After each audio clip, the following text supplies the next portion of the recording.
The seals have been broken, and the devils are here. Welcome everyone to another episode of Concerto on Nocturne, our Vampire the Masquerade persistent campaign, actual play, insert words that mean things here. There's a whole bunch of different adjectives I could apply to this. We're ready to verb. One of them is tragedy.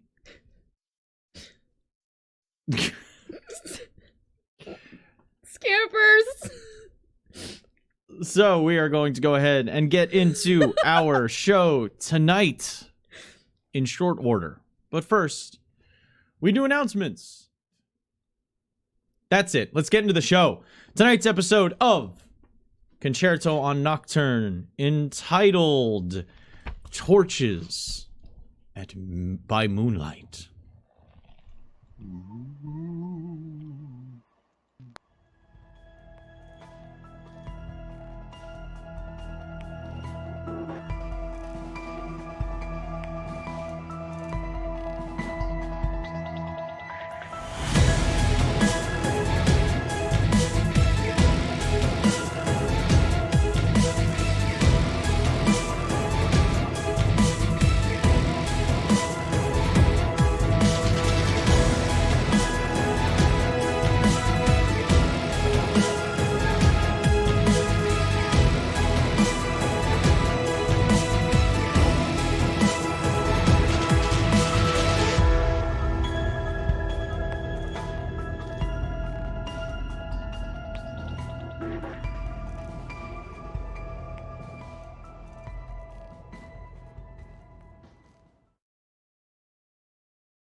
So that is where we return.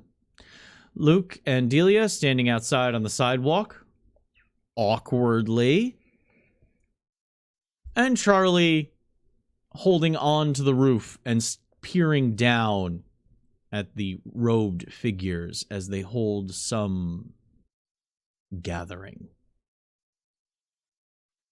Luke? I had a thing I wanted to do in character before this all goes horrifyingly bad. I don't like your outlook! Why would you feel that way? I don't know. Hooded figures massing around in a church at night. Something about it just strikes me as troublesome. So as Luke and Delia are standing there sort of quiet fighting,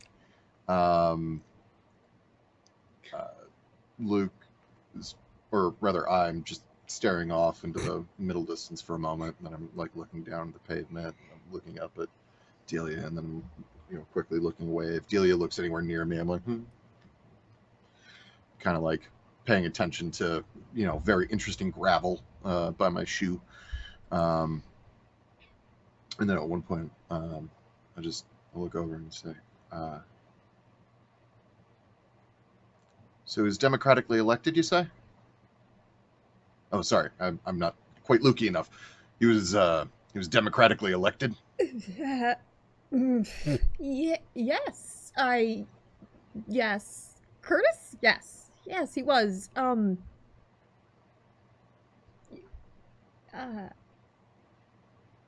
She just kind of squints for a second in her, as if processing. Yeah, I wasn't here for some of it, but it was a part of the push to make the, you know how it was the Primogens controlling everything for a while, and then those were elected too, and she kind of like gestures over to the church. I don't know why the fuck this one stepped away from it, but they were one of the people who decided against it. Lots of choices. Who got to do the voting? Cassandra does not know the exact method of how Politics test. I'm like, she was not fully Intelligence politics. Okay. See if you were paying attention and picked up the things that were being discussed in the city at the time when you returned. Yeah, you know, that time while I was in a train going to Philly. Well, you could herd things. Hey, she heard things. Hold on. Having knowledge of the political landscape is a skill. 2 successes. That's why you have dots in it. Okay. There was a charter that turned the boroughs into districts. They elected Primogen, and those Primogen became electors. And then the electors selected the prince from a pool that was assembled by popular vote. Who else was in the pool?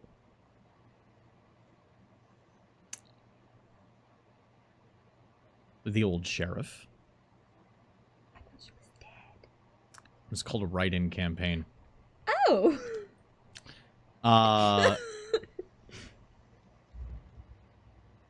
A lot of lesser kindred tried to make their push. The biggest name on there that was next to Curtis was actually Alonso Giovanni. That's awkward. And Victoria. Oh. That's suspect. Right. Well, yeah, there was actually a sizable collection of people who were all up for vote. We could have been looking at what New York would have been if Lasombra were to take rule. Victoria was on the list of people, and Alonso, you know, because that would have, I'm sure, been great. Necrocapitalism, yay. But it was a bunch of younger generation, not probably just because a bunch of the older ones were dead, but all not dead, but you know what I mean. Now that also train live. She just holds the eye contact for a really long time. I see.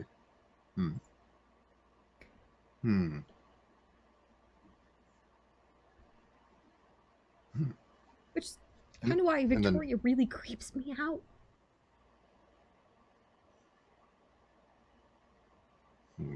Not to say anything. Also, she was friends with my old employer, so that speaks volumes.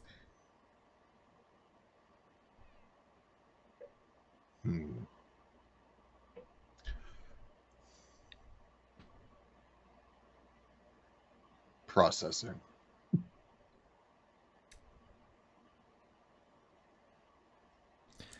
Celia just closes her eyes for a second and tries to focus in on the blood tracker in Charlie to make sure she's still there. Yeah, she's at a higher elevation now. She's about 50 feet up. Hell, I do fine work. I can't see her anywhere. Speaking of 50 feet up, Charlie, gripping the edge of the peak of the roof, looking down. There is, by your count, after you make a wits awareness test. By your count, possibly Make two. a roll. Yeah. We'll see. As many as, but no fewer than. Yep. Yep.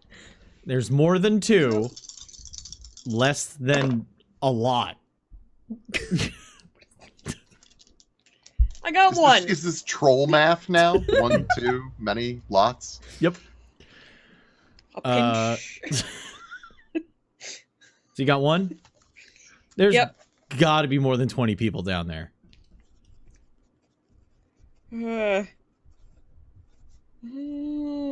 You also note that they're all... Kindred tend to carry torches differently than humans. Do we carry it with our butt cheeks? No, the sticks tend to be longer, and they tend to hold it a little aloft. Oh, that makes sense. I'm like, are our butt cheeks that powerful? I'm trying to understand. Okay, got it. And you think you can hear... You can hear low chanting. Oh boy. Oh. So the first thing that's gonna happen is Charlie, really quiet, goes, "I'm in danger." Just really low to herself. And I think she still has her phone. Mm-hmm. So she takes her phone out and takes a picture. She makes sure the flash is off, and then takes a picture. We've learned our lessons. And just sends it in the group chat. Yeah, Delia and Luke both get little notifications. Yeah, enjoy. Is it lit enough for us to see? You see, phones are not known for their night vision capabilities.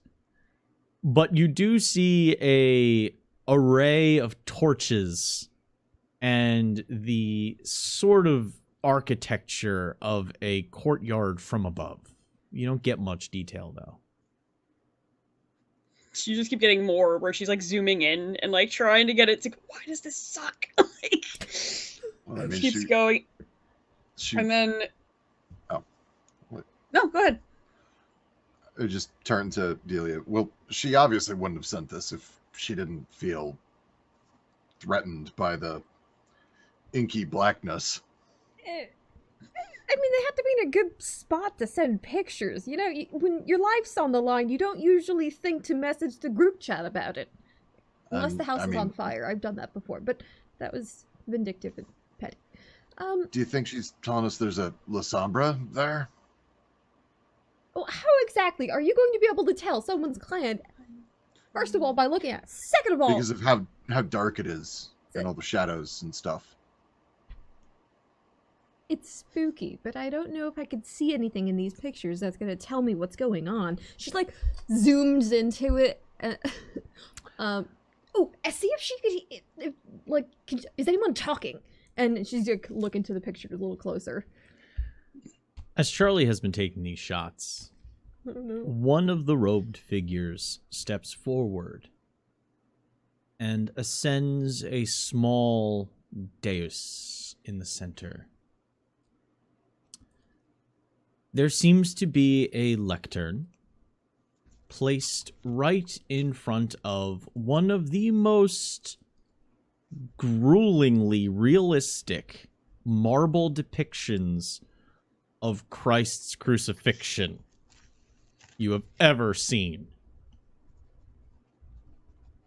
It's not like the hey, I'm chilling out T-posing Jesus. This is like strung out heroin biker Jesus.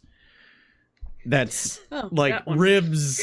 Oh, that rusty one we used to pass on the way to... Yes. Yeah. This is that Oh, no.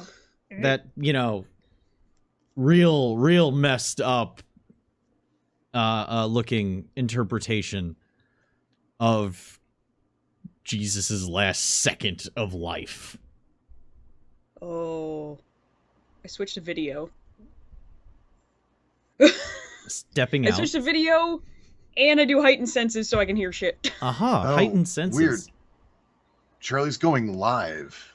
Okay. Charlie has Periscope?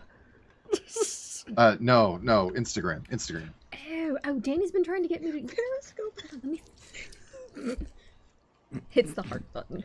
What's going on, I love nuts? you. It's me, your squirrel, and we're here right now. That's some really weird shit. Check it out. You're doing great, honey! Heart, heart, heart, heart, heart, heart. I loved all of that. Okay. Oh, gosh. So, What We Do in the Shadows. Variation version.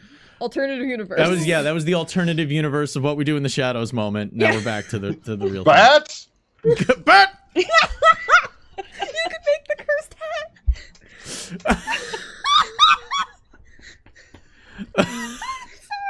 This is taking a turn. Okay. Danger, Oh, danger, danger. I'm in danger. Charlie on the roof, now with her senses heightened, can really catch the moonlight that is being cast into the center of this courtyard. Every detail now comes to light. Kindred have better eyesight than most at night in general, heightened senses takes it just that extra step further. There's 35 of them down there, assembled with torch aloft. And the one that strides forth to that parapet, a pulpit before that massive marble statue, drops her robes and stands tall. This is a 6'3" woman in a brilliant white gown with what you thought was like black spatter marks, but you see that they are not spatters, but they're artfully gathered black crystals to give the look of inky shadows on the dress. Neat. The only thing whiter than the dress is her skin. Pure alabaster against her coal black hair. Delia, in the live feed, immediately recognizes Victoria. This character existed 3 years ago. I swear to God. We have recordings of it. It's I fine, have honey. recordings of it. This is not just Lady D Thirst. Just Wanted to enjoy point that it. out. Say thank you to the Ignore it. ST. It's the only thing I want to see in chat right now. But Delia just makes a... Oh, that's Victoria. That's Victoria. Yeah, it's Victoria. I wonder if she'll crush me. I mean, we should probably provide backup of some kind.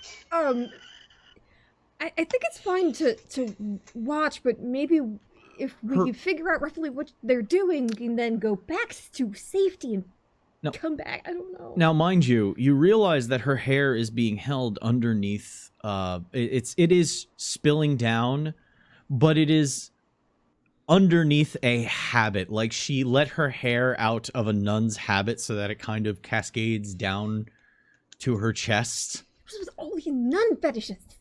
But also has this, like, she took nun and fashion and just... Oh no. Borrowed from a certain harpy's wardrobe? No. Honestly, you know she'd be jealous. Oh. Here. She steps forward to the pulpit, opens a rather large book, and looks to the assembled crowd.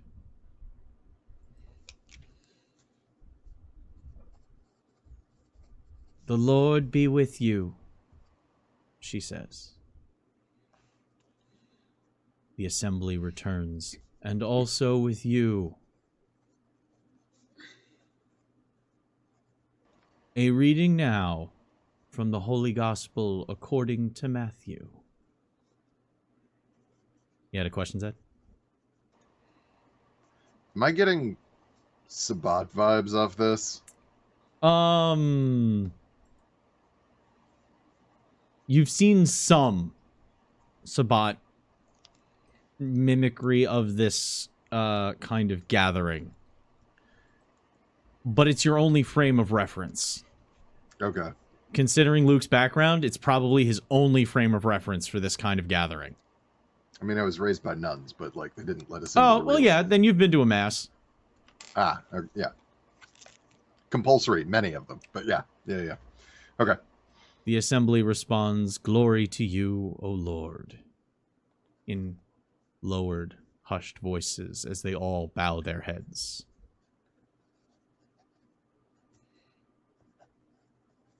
She holds up a hand. "Jesus was led by the Spirit into the desert to be tempted by the devil. And when he had fasted 40 days and 40 nights, afterwards he was hungry. And the tempter coming said to him, If thou be the Son of God, command that these stones be made bread.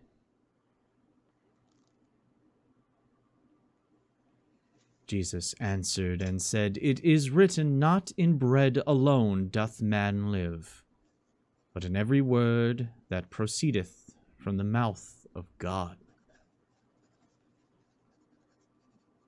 The devil took him to a holy city, and set him upon the pinnacle of the temple, and said to him, If thou be the Son of God, cast thyself down, for is it not written that he hath given his angels charge over thee?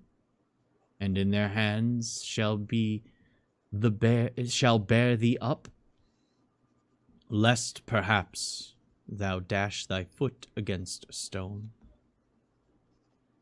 Jesus said to them, It is written again, Thou shalt not tempt the Lord thy God.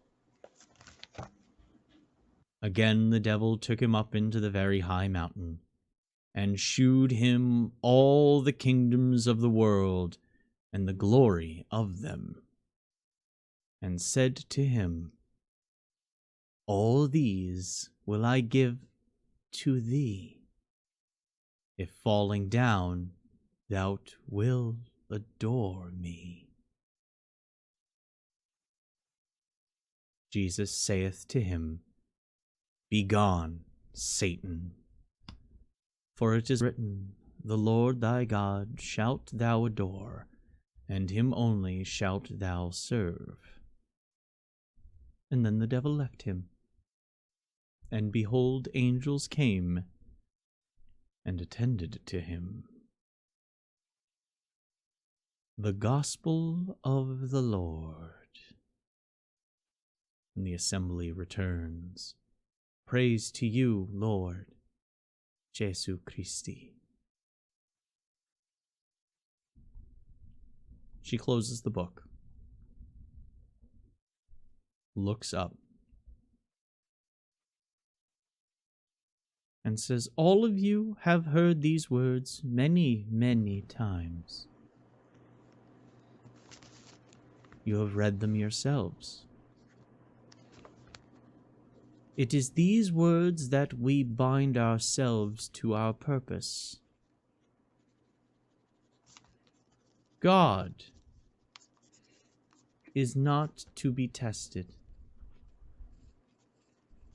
but every kine is not granted that immunity. We must test them. It is our duty as the damned to take up the adversary's position in this parable. It is our job to see them tested, to see if they are of the metal of Jesus Christ. Go ahead. Is there something I would roll to determine? Yeah, Yeah, because I've heard this shit before. That's... Make an intelligence, and I will accept academics, religion, or occult. Okay.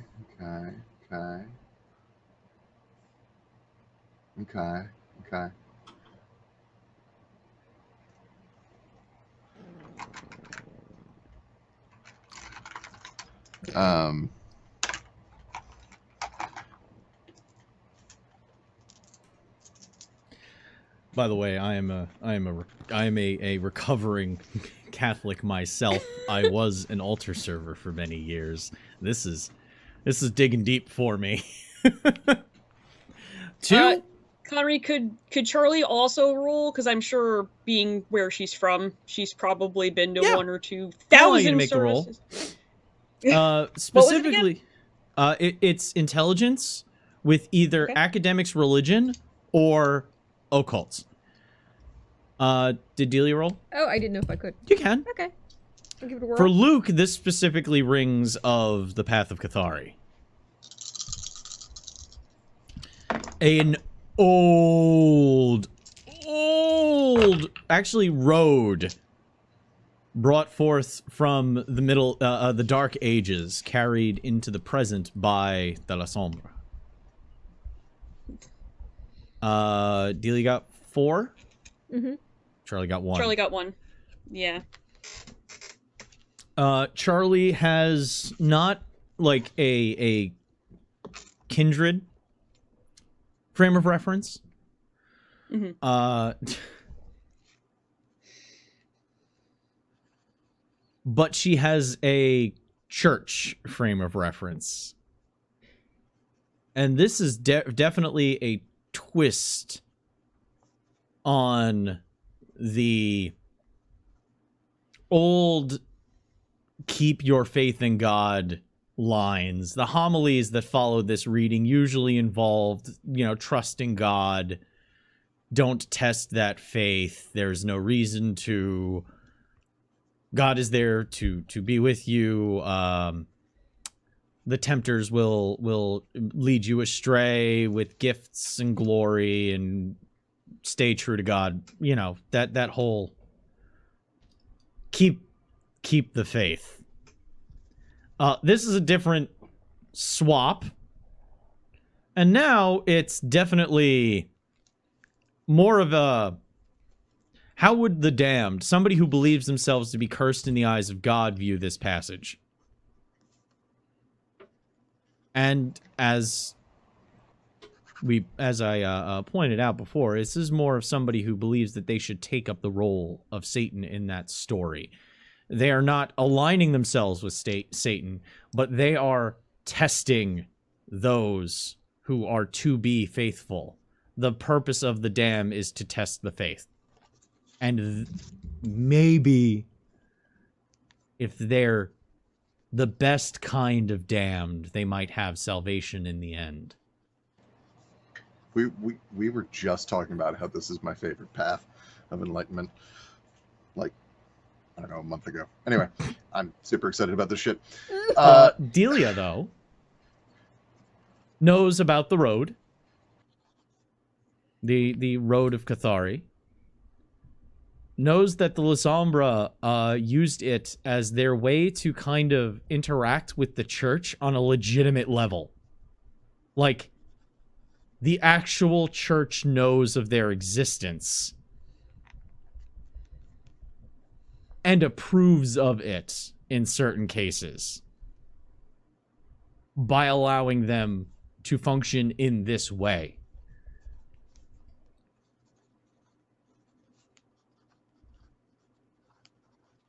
Oh dear. So you've stumbled on... It's like a moral sting-op. Always. Delia. That's some Sabbat shit. Oh, that. Points about that right there. Is a mess of complications. Oh, we should maybe get Charlie back. We do not want to deal with that right now. No, we should send this to the Scourge. You and I are in agreement on this one. Considering the situation with, the hunters and... She, at the pulpit, turns and says, "It is now time for us to accept our new penitence." She holds her hand out, and 3 individuals in very simple white albs, a very specific type of vestment. It's like a robe, cinched at the waist with white rope, are led before her. These three kindred now join our order, our faith, and they shall sup of the cup, as Christ did with his disciples. Yeah, so that's also obviously Delia some bad shit, but you are actually asking about how this works. I guess now you're going to see it. Conrad, do we recognize any of the noobs? No, they are. Oh, no, you don't Okay. recognize any of them. It's far away. It's Yeah. hooded and spooky, I suppose. Uh, On a phone. she walks over. I could potentially see it, but that's about it. She walks over behind the crucifixion statue, reaches down and lifts a spear. It's when Charlie notices that there's somebody lashed to the opposite side of that statue.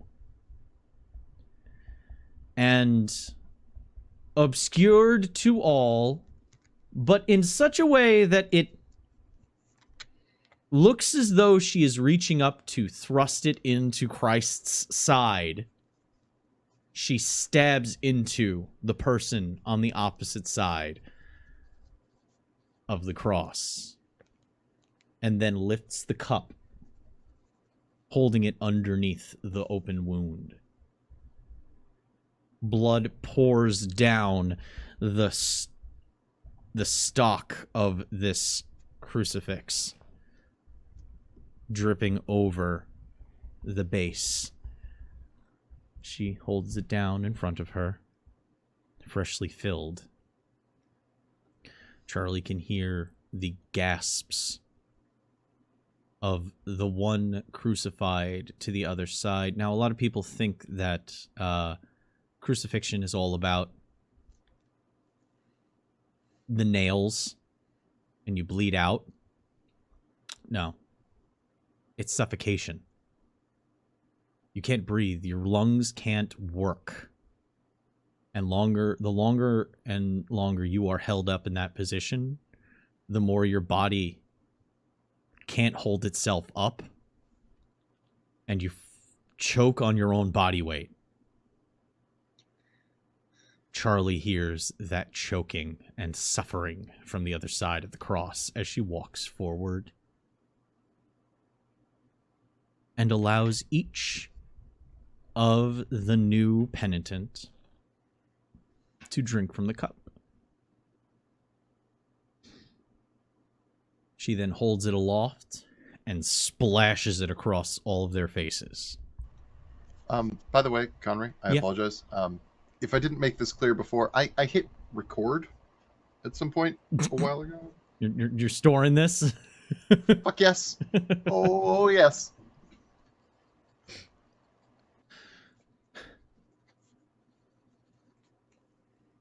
There is a repeated chant. Praise be to God. Praise be to God. Praise be to God.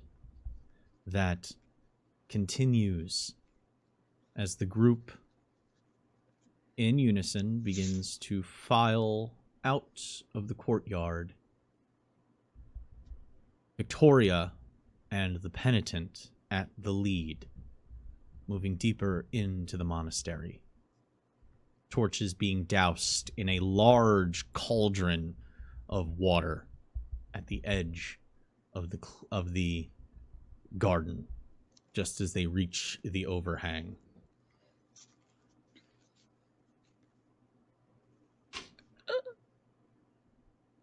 And Charlie is left with silence.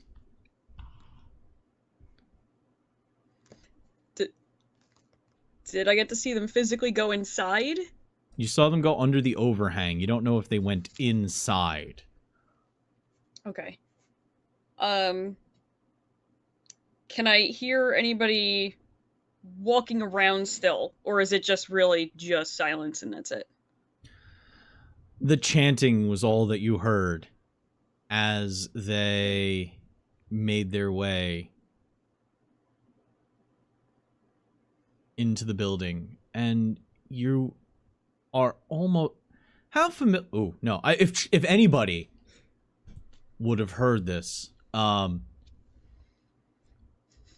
just as they get inside, somebody else comes out into the courtyard and starts cleaning shit up.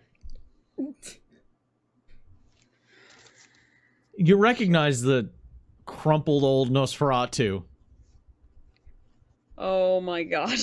wearing his greasy, sleeveless, striped tank top, his sweatpants that are held up with a shoelace, and flip-flops as he's walking around the courtyard with a mop and bucket going up to the corpse that is now on the back of the cross, cuts it down, and with your heightened senses, you do hear him humming day by day, day by day, oh dear Lord. He's dancing with the mop as he sings a little bit of Jesus Christ Superstar as he's mopping Would. the statue down. He would. You definitely recognize Dump Truck Ned when you see him. Can't forget him. Yeah, I'm pretty sure Charlie meeting Dump Truck Ned was a time in her life. Just going, ha ha! No. A lot of that. Okay. I don't know how familiar Luke is with I'm on. Christian musicals. Oh, I'm on. Okay. This is like a weird backstory moment. So did Charlie just stay stock still holding the phone recording all of this? She stayed as still as she could, but if she felt like there was even a chance that she was going to get seen, she'd like shuffle back a little bit, but still try to keep her phone like in view. Oh, then to see everything. Delia. So at some point it might have dropped in a corner every once in a while and just like And Delia and Luke itself. both see Dump Truck Ned just whistling along as he, do. You don't get the sound because the microphone on the phone isn't good enough, but you can definitely see him doing like a da-da-da. Oh, that's both fortunate and unfortunate. Well, if Dump Truck Ned is there to do cleanup, maybe we could also talk to that piece of trash at another time to see what else they've heard. Yeah, I mean, his whole job is keeping secrets. No Yeah. one would rely on him if he didn't. It's true, but it's something. I hope Charlie comes Sure. back soon, though, because I do think we need to look. I have so many questions. Well, you can call Charlie back. Like, just text in the... Okay, so you see the little chat box there? Yeah, I know how to use the phone, Luke. Well, then just... Look, do you think that we should contact the Scourge immediately or try to use this as some kind of leverage to get something?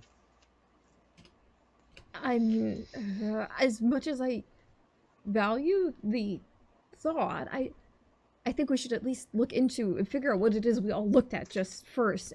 Find out how much Well, we that was have. a Sabbat ritual. And then another Sabbat ritual. I mean, I suppose you could do it without being all Sabbaty. But here's the thing, right? So we found some Sabbat shit at another crossing of ley lines while we're trying to find these fucking flowers. That's an awful lot of coincidence. What's and Also interesting, if you think about it, Because you brought it up, actually, which made me... When we were talking about who else was in the election pool, Victoria. She, like, pokes at the phone. Victoria. Where else is the ley lines? The ley lines also run across into the Botanical Gardens, which is Giovanni territory as well. There could be some dissatisfaction in terms of election results, perhaps. And then, is there a connection to this and the revitalization that the bishop was working on with his weird spooky church thing, too? Well, I mean, the Sabbat's always trying to be all churchy.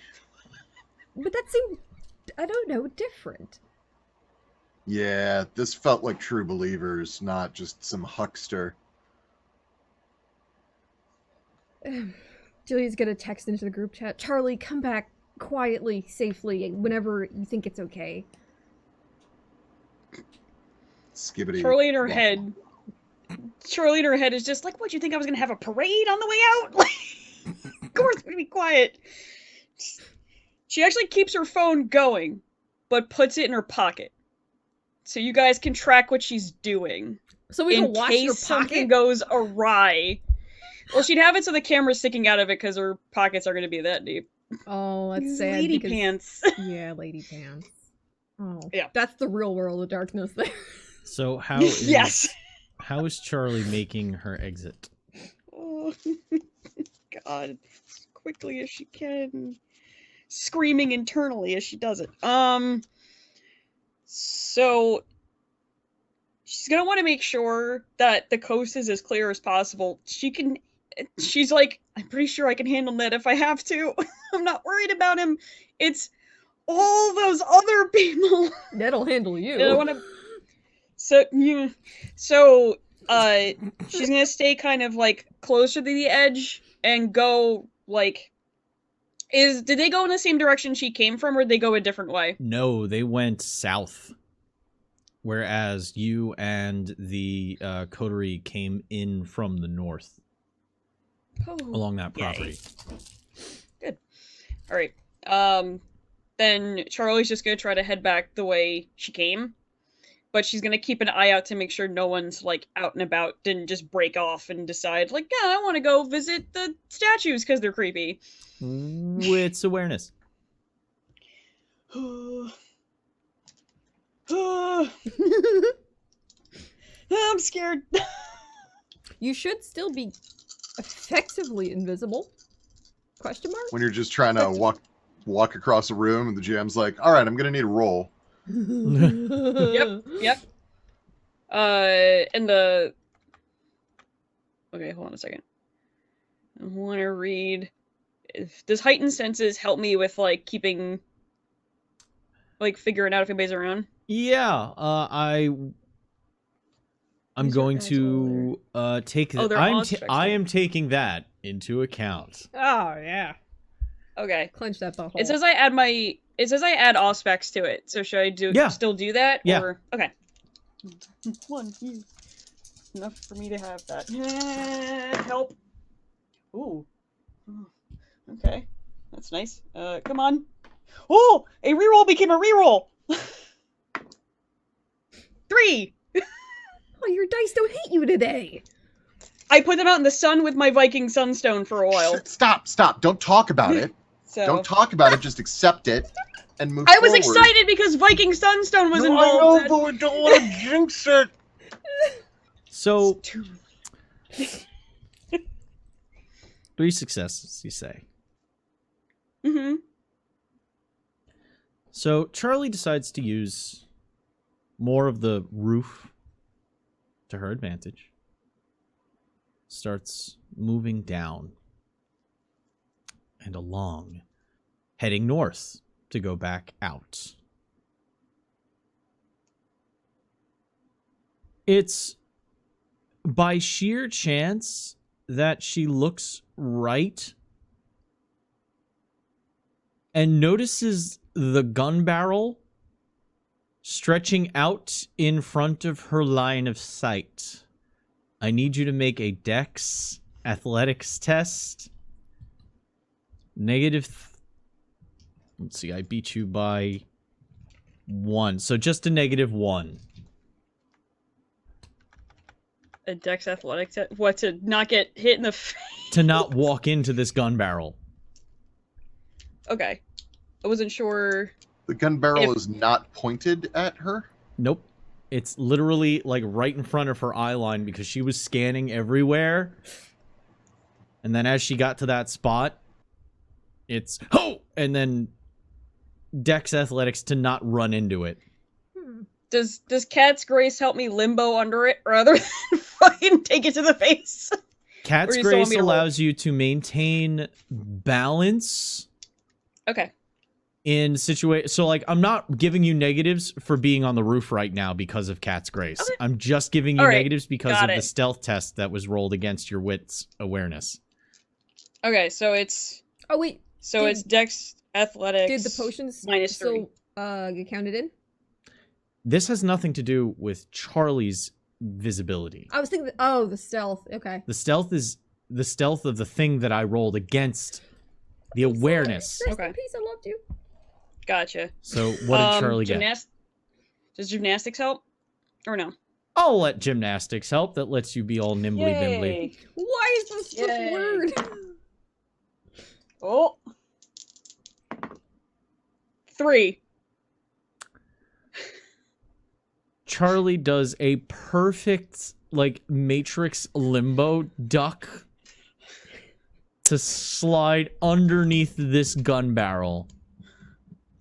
And as she comes up around the other side of it, she sees that underneath a blanket that is perfectly colored to look like the roof is an individual wearing very advanced looking goggles, staring out at the surrounding field.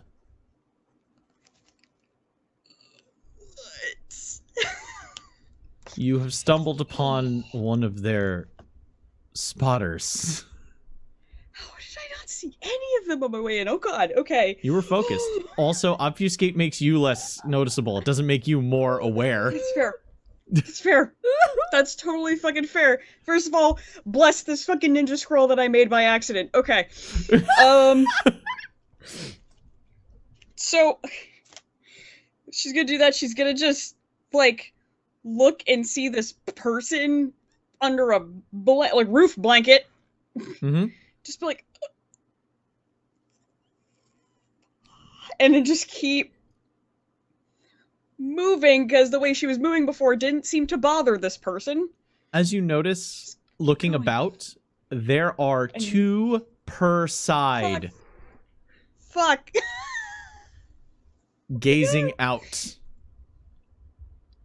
Using Okay. the interior of the roof as a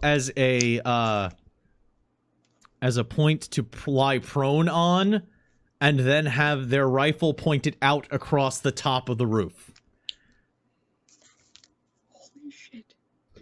You were in between them when you jumped up.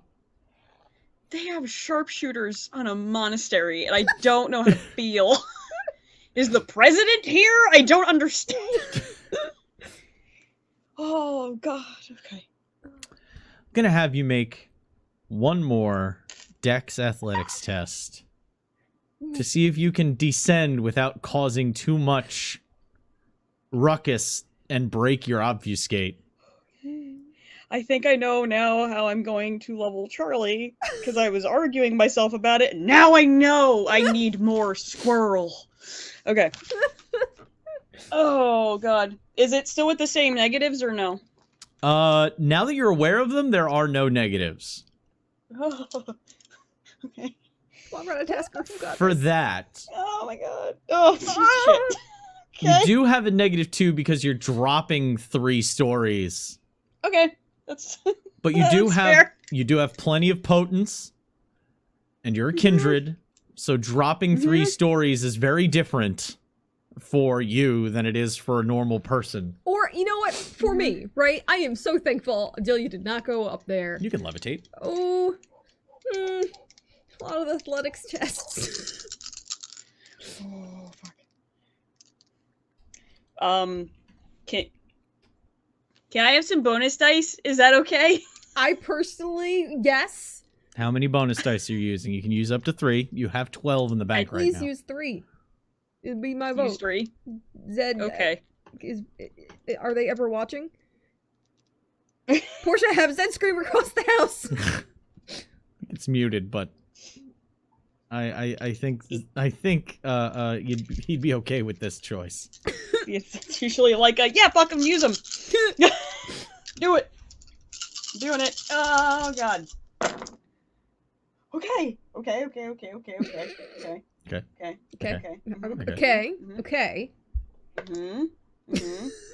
3! And the number of the counting shall be 3 today. Oh, shit. I realized I used a couple of bonus dice before, so I needed to use mine. I wanted them to be very stealthy ninjas. Oh my god, scare the shit out of me. Without making nary a sound, Charlie drops with a soft as her feet touch the pavement, leaping from the roof to the sidewalk in front of the building. Feet. Oh, Directly underneath the Cat's security camera. Oh, yes. I have to write down drops like cat squirrel in my notebook. Because that's what just happened. I apologize. Nature was demanding. What did I miss? Oh, I used bonus dice to make sure I didn't fuck this up. I did it. There was a leaping down from the 3-story. You know how the front of an old New York cathedral looks. So many places to be impaled on. She jumped from the. Jesus. There's the 2 steeples, and then there's the center. There's the center arch with the rose window in the center. And then you open the door and see all the people? Yep. She All jumped 35 down. of them? She jumped down from one side, from where the tower and the steeple meet, next to the rose window. Jumped down to the sidewalk in front of the monastery. So she's literally 30 feet away from you guys on the other side of some trees and walls. But she's also right in front of the building, underneath a security camera, so you are going to have to... Now, I've been having you not make stealth tests because you have the obfuscate up. Unless you draw attention to yourself, you auto-pass stealth tests unless somebody has Sense the Unseen. It doesn't work on cameras, though, that are recording. If somebody's watching a live feed, they will be affected. But if they go back and watch the tape, they see it. So, I am going to need Dex Stealth for you to get out of this now. Hooray. So I dropped in front of the camera like there was just a whoosh, and it was like... You're not in front of the camera, you landed literally, like, right in the spot below its mount. So if you look up on the wall behind you, you see the camera just... If you had a mini-map, there would be a big yellow cone that's sweeping back and forth. Okay. So I was going to say, because she's done this a couple of times where she breaks in places, so it would have been like I'm not going to do anything rash yet. No one's noticed me. Charlie, stay on the wall. You just need a cardboard box.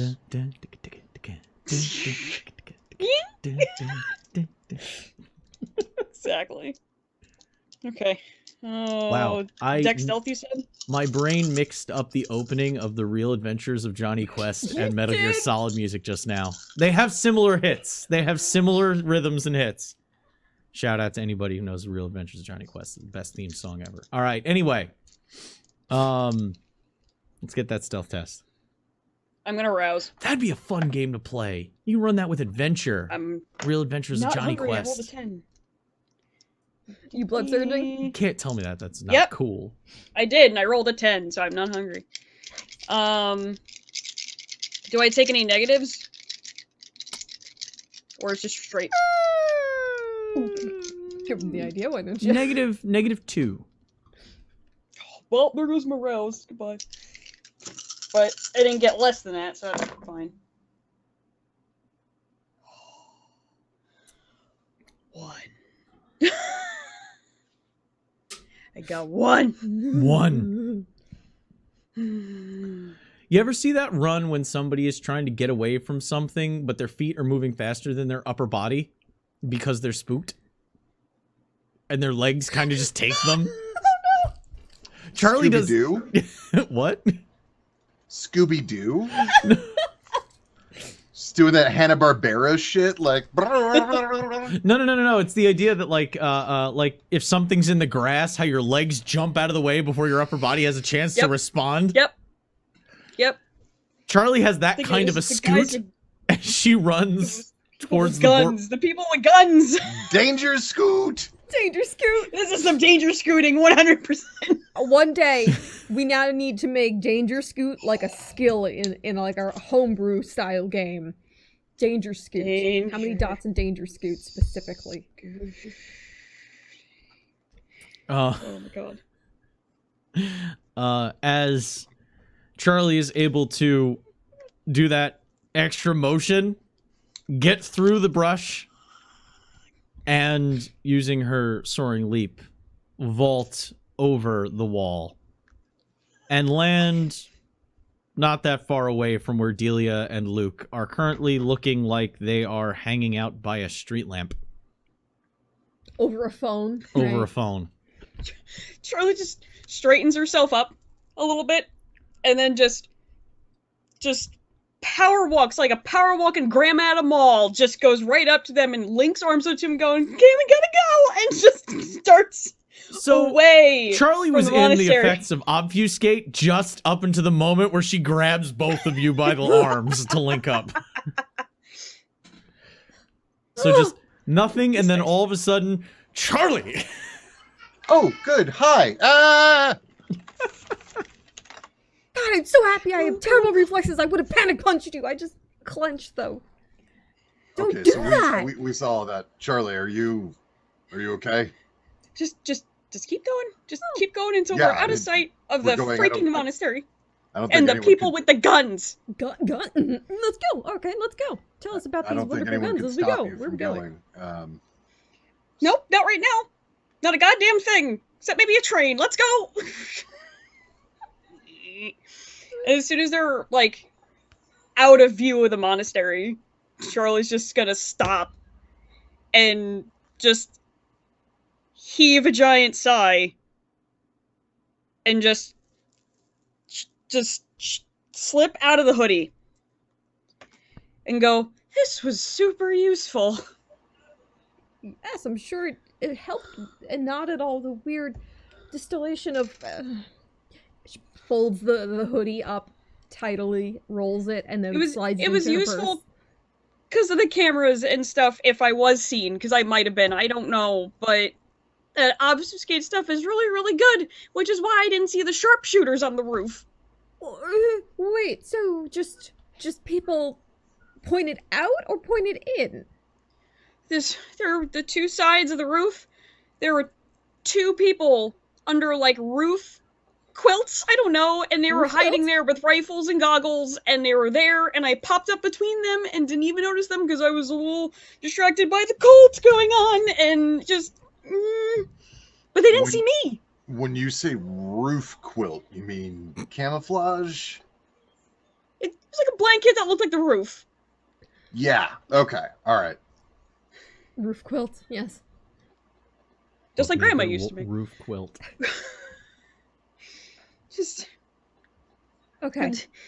Could you guys hear the Oh, stuff that was happening? yeah. I hated Yeah. it. Oh, I'm so sorry. I'm happy that you're okay. And you got very valuable information. I'm really happy we didn't go in there. I am too. I'm happy it was just me, because I was able to at least get out in one piece. And I only had to worry about myself, which makes it a lot easier to do any kind of infiltration thing. But... So we need to talk. about what we're going to do with this footage we just recorded. Charlie just finds the nearest wall and, like, backs up to it and then slides down. And is just like... Oh, that's gum. I almost walked into a gun. Oh, it's fine.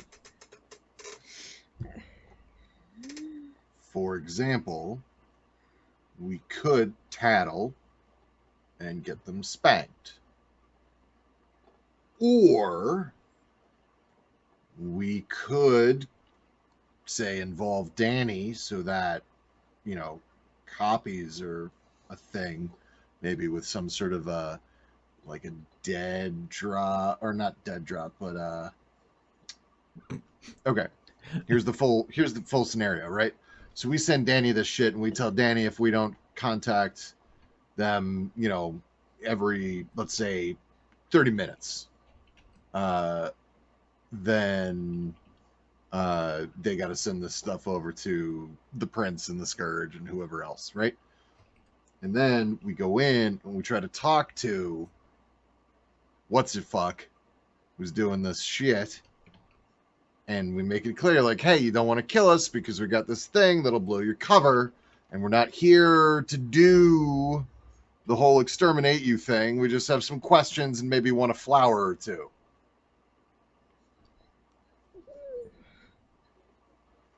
I do like the idea of giving a copy to Danny. Having multiples would have made certain situations with my client a lot easier in life. So we should send this to Danny right away, regardless. But there's also the idea that we could possibly maybe see if other people have maybe seen Victoria with Giovanni. Figure out how many people are connected. I mean, I'm not saying that's a bad idea. I'm just wondering why we need to solve the entire mystery before we either use it for our advantage or tell the Prince what's going on. I mean, I'm fine for tattling. I have no problem with that at all. In fact, I would love to. But I just figured, you know, it'd also be interesting to have more information so it looks like we're all up and up. And then we could tattle on more people. But really the concern here being is it just one isolated, coincidental, happens to just be situation? Or is this one of those things that if we tattle on Victoria and whatever is going on in there, what's the size of the beehive that's gonna go tumbling over? Oh, I see. If we expose them, do we accidentally expose anyone else? And it's usually And good to maybe- kind of have an idea of who would want to light you on fire by the end of the week. And I've learned that, like, being aware of those things can help keep you alive. Okay. So how would we go about doing that? Well, first we need to transfer that to Danny, right? Yeah. Boop. I'm mean- setting it now. Beautiful. I was Wi-Fi. gonna say, I did it to the whole group. Valid. So, if Danny was distracted, she might have seen it as it was going and is now going, what the hell is that? True, that was a little out of context. It's fine. Liz. You mean dead I didn't journal? want to take a chance of typing anything, especially if I drop my phone. Oh, if I had dropped my phone. Oh, I don't want to think about it. Oh. It didn't happen. You don't have to worry about it. But we need to talk about, you know, what we're doing. Also, congratulations. There should be nothing in your stomach. You can't vomit. Oh. Silver lining. Could I vomit my soul? Is that still a thing? Do I still have one of those? I don't know how this works. I'm gonna get up and we should just keep walking away from Yes. Agreed. the religious sharpshooters. Ugh. I know we mean- were interested in seeing the effects of the flowers if we were to plant them there, but I think we can do plenty of trial and testing through the safety of the sanctum without the supervision of sharpshooters. Conry did, among all of that, if Charlie looks at some of the pictures in her phone. Is there, like, red in the background or anything that she could, like, make out? I don't know if heightened senses works through a phone, but... It doesn't Or work if through she, a phone. like, noticed it.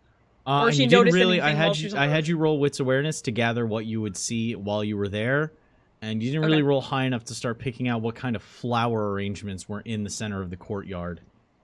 I was just looking to see if it was. Did I see red? Maybe with some kind Besides of blood. digital. Maybe with some kind of digital enhancement, you might be able to, but somebody's gonna have to work on that for you.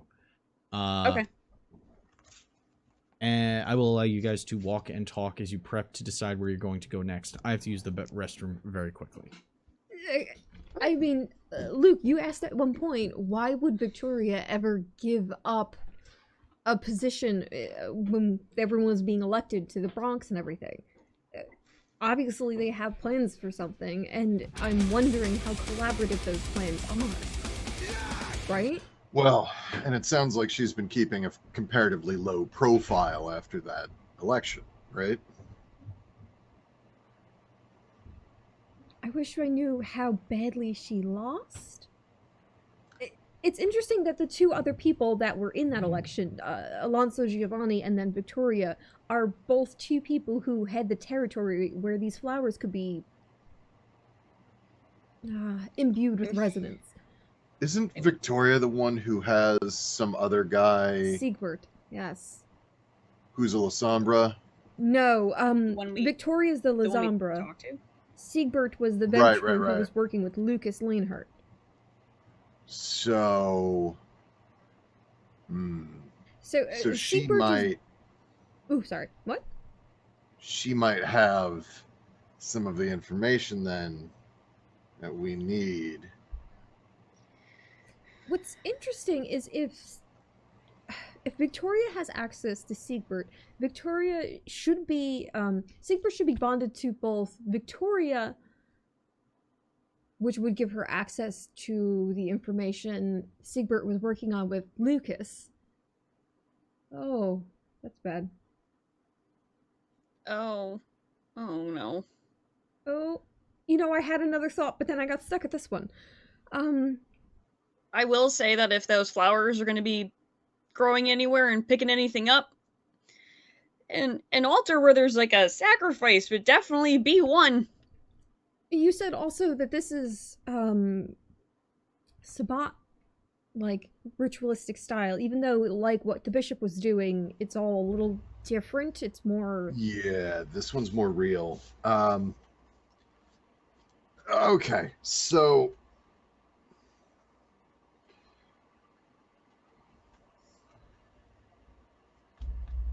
trying to think how to start this. All right, so when you do really shitty things, you feel really bad, right?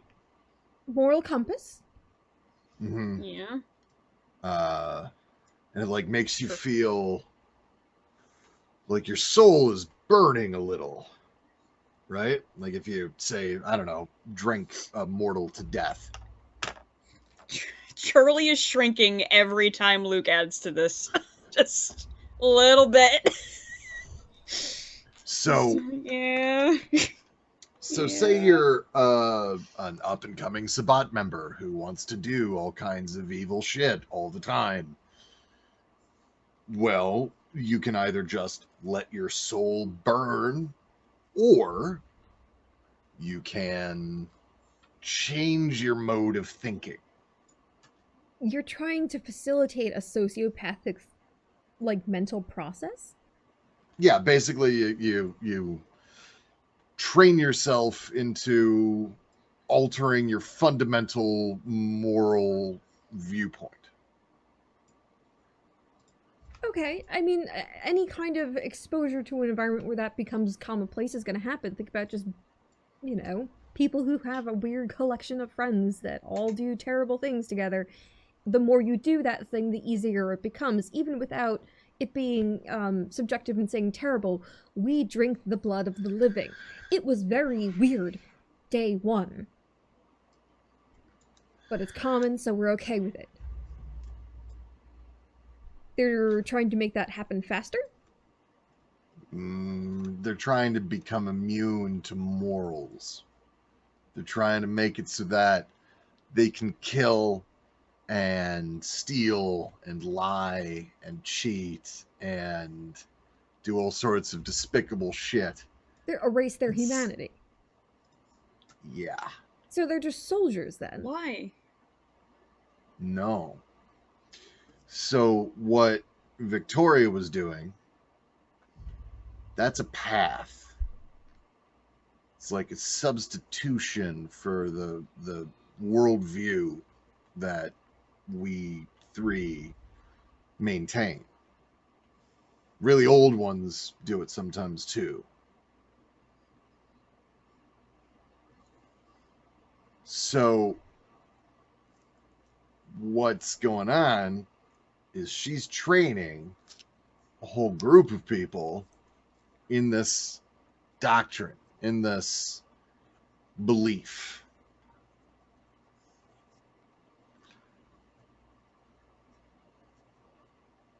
That's some Sabat shit. Yeah, you basically are eroding people's inhibitions and then connecting them, I'm assuming, together to a purpose. So, soldiers. Well, and so in this particular case, so I've known a couple of Catharists before. This kind of shit, this all comes out of the Gnostic heresy, which actually was before my time. But the basic answer, or the basic tenet, is pretty much what she was already talking about, which is the belief in being actually evil and knowing that you're evil and running with it under the assumption that those who aren't evil should be tested to make sure that they are in fact pure enough. So you send the celibate, particularly attractive person, with the goal of seducing them. You send someone who is pious and pacifistic,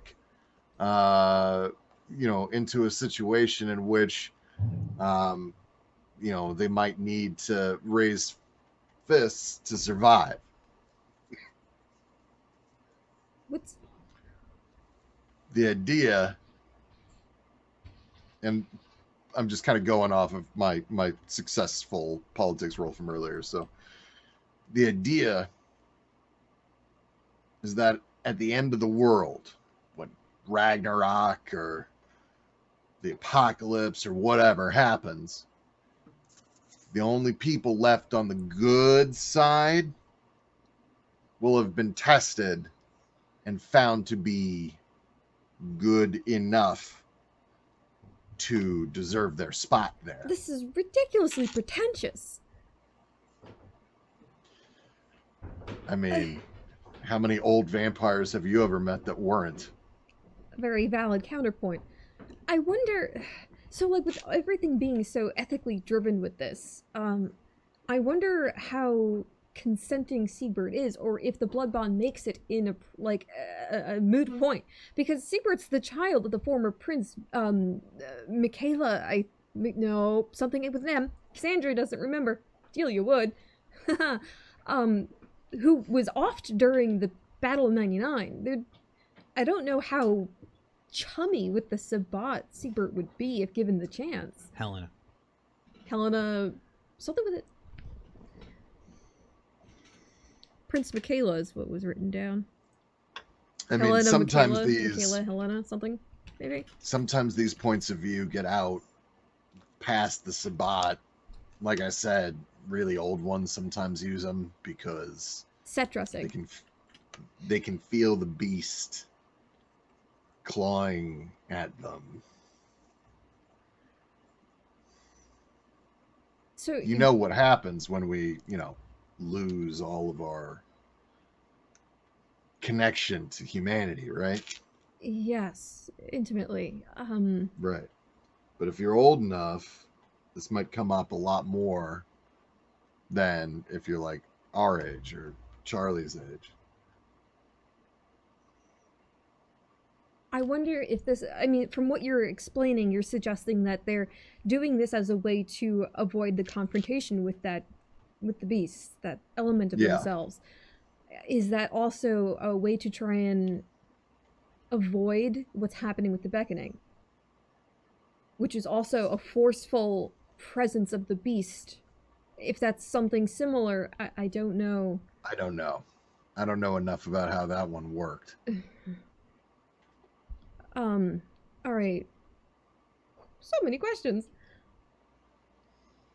I want to at least say that, Helena Ponard, oh. 2005. She relinquished her. She chose, Le Grand Papillon as her successor. Okay, that was the Passover one. I don't have the full timeline. Passed over her own child.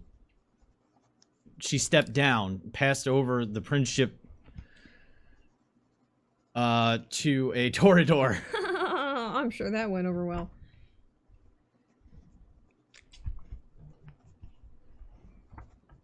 There you go. Helena Panard.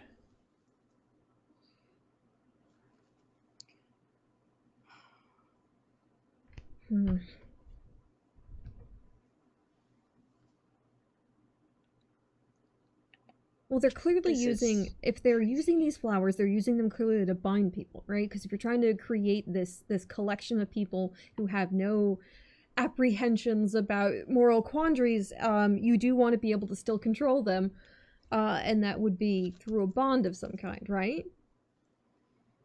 So, like I've mentioned, the Valdery makes it so that people who wouldn't ever get along. Bound to a concept you mentioned before. Well, I mean, to a concept, which is, the promotion of the agenda, I guess, of Cain, but also bound through blood magic. Oh, I just had a... It's the hook. Wait. If these are the type of people who have worked with the church before, what was the exact phrasing, Charlie, that they told you had to do? Your sins, right? You had to... They were holding you to make recompense for your sins. Do we have to worry about these being the type of people who could be helping the Inquisition incursion we're having here in New York now? Very, very possible. What if they were the ones on the roof? Could you tell if they were kindred or not? I know it was probably very quick and a lot of dangerous scooting. I was just trying to get out of there. I don't, Connery, would I have gotten like a glimpse of that barrel if there was anything familiar on it before I went woo and limboed under it? Or was it just too quick and I need to get out? Finding out if they were kindred or not would be more of a instinct thing. Kindred can smell prey, essentially, to some degree. I think she's asking if there were a Society of Leopold markings on the weapons, like with the other guys. Okay, because Cassandra was mentioned... Delia asked if you could tell if they were mortal or not, and then you were... so I thought that it was that was going to be the assumption. Well, I wasn't thinking about... I also have... Sense the Beast is a passive thing, so I'm assuming that's like a constant on in the background. Is that how that works? Vampire... Kindred can tell their own, essentially, unless they're actively trying to suppress something. Okay. Essentially, think of it this way. You are able to sense warm bodies. And when you run into somebody who is not breathing or does not have a specific warmth to them, you kind of know that's a signifier of a kindred. I will let you do a wits awareness test, -3, because of the intensity of the scenario, and you were more concerned with not drawing attention to yourself than you were with looking for specific markings or are they alive? Yeah. rules as written in the V5 book, vampires are essentially like cats, and every time a vampire comes across a new other vampire, like their beasts go kiss. Yeah. That's why That I was was- wondering yeah, since the- the beast helped because it's passive. I'm Predators. just trying to understand exactly how passive works. I think it was called Predator's Taint and Requiem, and that got brought over into V5 as well.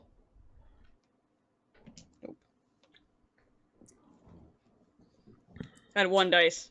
In the worst cases, it could drive you into frenzy. Nothing? Yeah, there's nothing that you could think of off the top of your head. Yeah, it's Highlander Damn it! rules. I was hoping since the beast hurt. Damn. Fuck.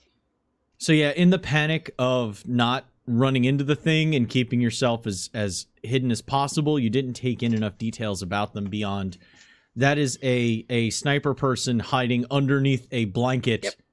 in the middle of the night. Roof quilts. Get it right. Monastery. I'm next to them. There's 4. Ah! Okay. And what you think to be an M107. Isn't that a saw? No. It's a 50 caliber sniper rifle. That's the Barrett 50 caliber. Oh, the one my dad has? Yeah. Okay. Oh. Yeah. I didn't. Yeah. I'm familiar with Barrett. I didn't realize that it was M107. Okay. The M2 is the machine gun. The Madus. Sniper go pew pew. Cool, let's liquefy some people. No, that's the M107 is not a pew pew. It's more of a bang hole. I'm kind of- making a joke.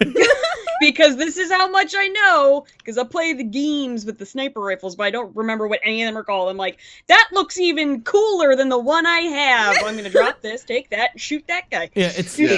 The So Barrett good is at the one guns. that if you fire it, it will. That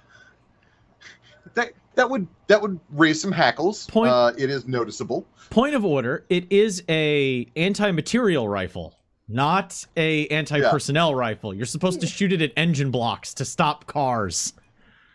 My dad started a fire with that. Does that require a stand of some kind? Yeah, it was on like a a- bipod. If you want. It was on a bipod, like all of them had them on bipods. They weren't just on the holding very them? top of the roof, it was resting on a bipod, and the barrel was just sticking out along where you were walking, right at head height. Okay, if they were holding it, I would have been like, okay. But bipods are there. Okay, cool. All I noticed were guns, but I'm just saying, like, with the way you guys are connecting things, it's entirely possible that it could have been Inquisition I just ran from. I don't want to make the assumptions because there is an element about the life we lead that lends itself to paranoia, but also that keeps us alive. So balancing that out is very weird for me. Maybe we can look into. Do any of you know what Victoria's business is in the city? Maybe we can No. look and see in the books. Danny's been looking a lot into what the Inquisition and Petativka have been, putting their money, distributing. Maybe we can look into that and see if there's an actual connection there. It's one thing to find Sabbat nonsense crawling through the city. It's another thing to find out they are also betraying us to the Inquisition. That would make the information we found excessively more volatile.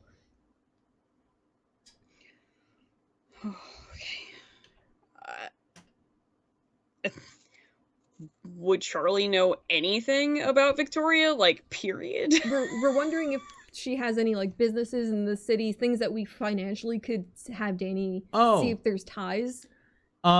She's a brand new arrival, 6 months in. It would probably be difficult to find any specific, connections. Actually, the information you got was that she was here. In this location. In her ink splatter styled Crystal. black crystal fucking- nun's habit. I want to cosplay your character. I was just gonna say, I just want one. Like, is that weird? Like, It's not weird at all. It's wonderful.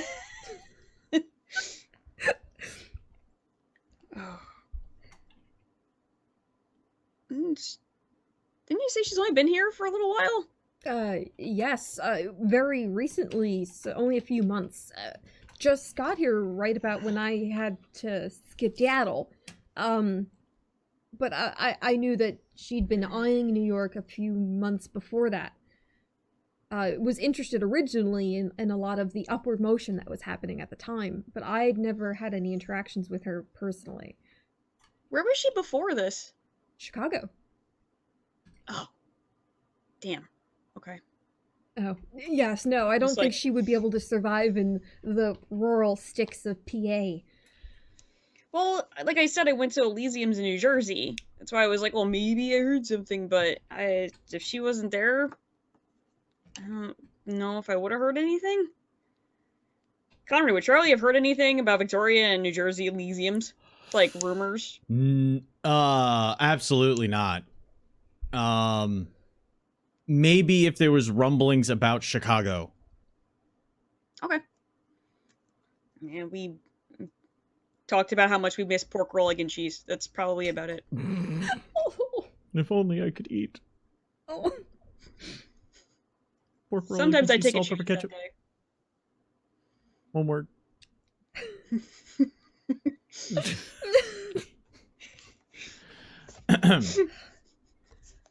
Okay, well, fuck. If there's no way to actually confirm this information, maybe we just need to think on it, but we should pass the information along. To Yeah. who? Well, Danny How do you- first. Yeah, but how do you pick between all the big players who you share this with? Scourge.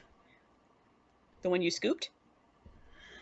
Oh my god. Well, one of them. I'm so happy my heart couldn't stop because I think it stopped. I think it started and then it stopped. Oh. Can you do that? Yes. You could. Oh. Briefly. Well, it's fair. We can't just make a request to the Scourge. There are actual principles and etiquette that you have to follow to make an actual... Okay, two things. One, I don't think we're making a request. I think we're just saying, hey, here's some shit for your tip line. Two, if I'm them, I want anybody who sees this kind of shit in the city sending me that information fucking toot sweet. That terminology. About Um, Alice? Do we trust Alice? never. No. Okay. No. Definitely And not. sure shit not with this. Do we trust somebody that's opposite of Alice? I'm not sure what you mean by that. Well, I don't know. I made a friend who doesn't particularly like Alice, that's why. oh, it's not that I don't trust Alice. Alice will serve Alice. Alice is unknowing and a weird cryptic thing. She terrifies me beyond all reason. Maybe more than Curtis some days. But that's only when she's close to me. Conray has... Oh, sorry. There is the fact that you did, and I know we don't want to talk about this, have an arrangement with Curtis that you will share information found. How are you going to handle that? Well,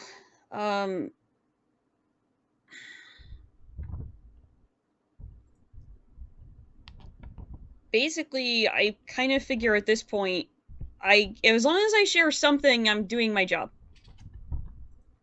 But we can always kind of edit down what I'm sharing, if that makes you more comfortable.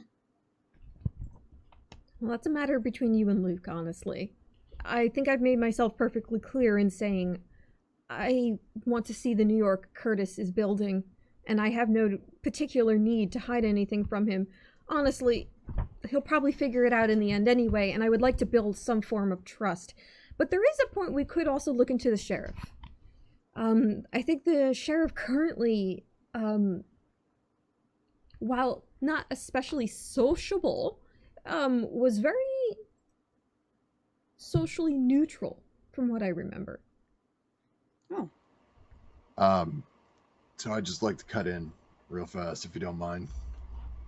Go for it. Go ahead. Okay, a couple of things. One, look, I've been doing some thinking.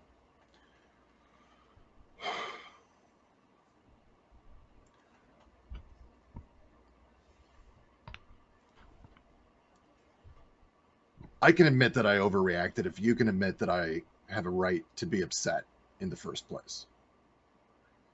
I don't need you to answer that right now. But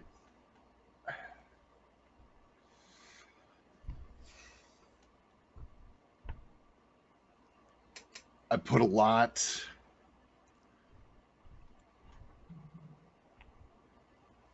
What's the word? Delia, when you put your own shit on someone else and then get mad when displacing. When You're displacing?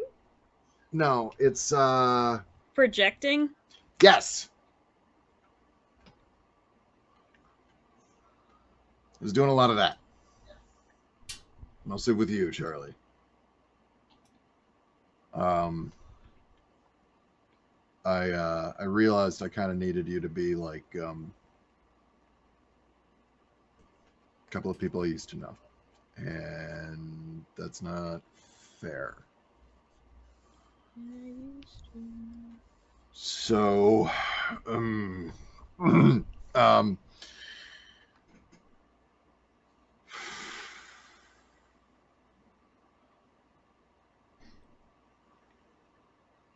I don't know that I'm okay with Curtis.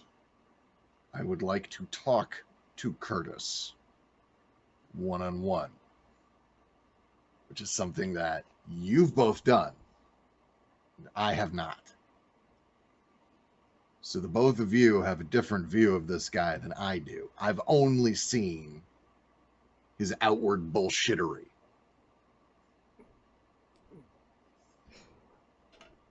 So you both tell me he's different. I ain't seen it, but I'm willing to look for it. That said, can we agree to not fucking lie to each other anymore? By omission either.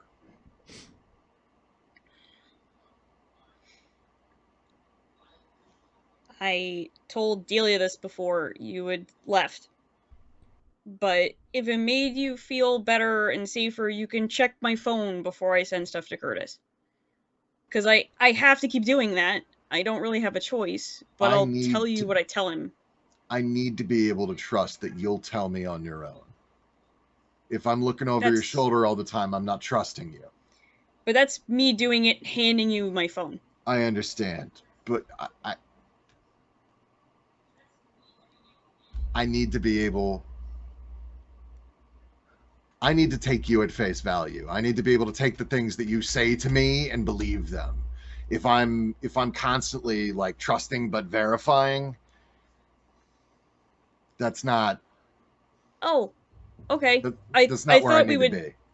Okay, I thought we were going to baby step it and you would have to verify it to make sure that you believed me when I told you, but... I don't have the patience for baby steps. That's true. Thinks about all the fire. One of those wasn't fucking me, and you goddamn know it. Anyway, sorry. Luke, I don't know who you're trying to kind of... I don't know what you're projecting, like who you're thinking that I was or whatever, but it sounds like it's good that I'm not those people. Well, mostly because you're still alive. Oh, it's scary. No, it means that I have a chance to meet...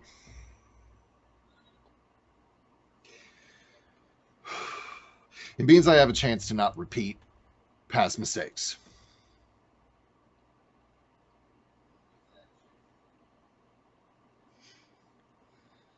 And I don't want to be on a mistake list. I feel like I've been on a few lately and I don't like it. So I definitely don't want to be on yours.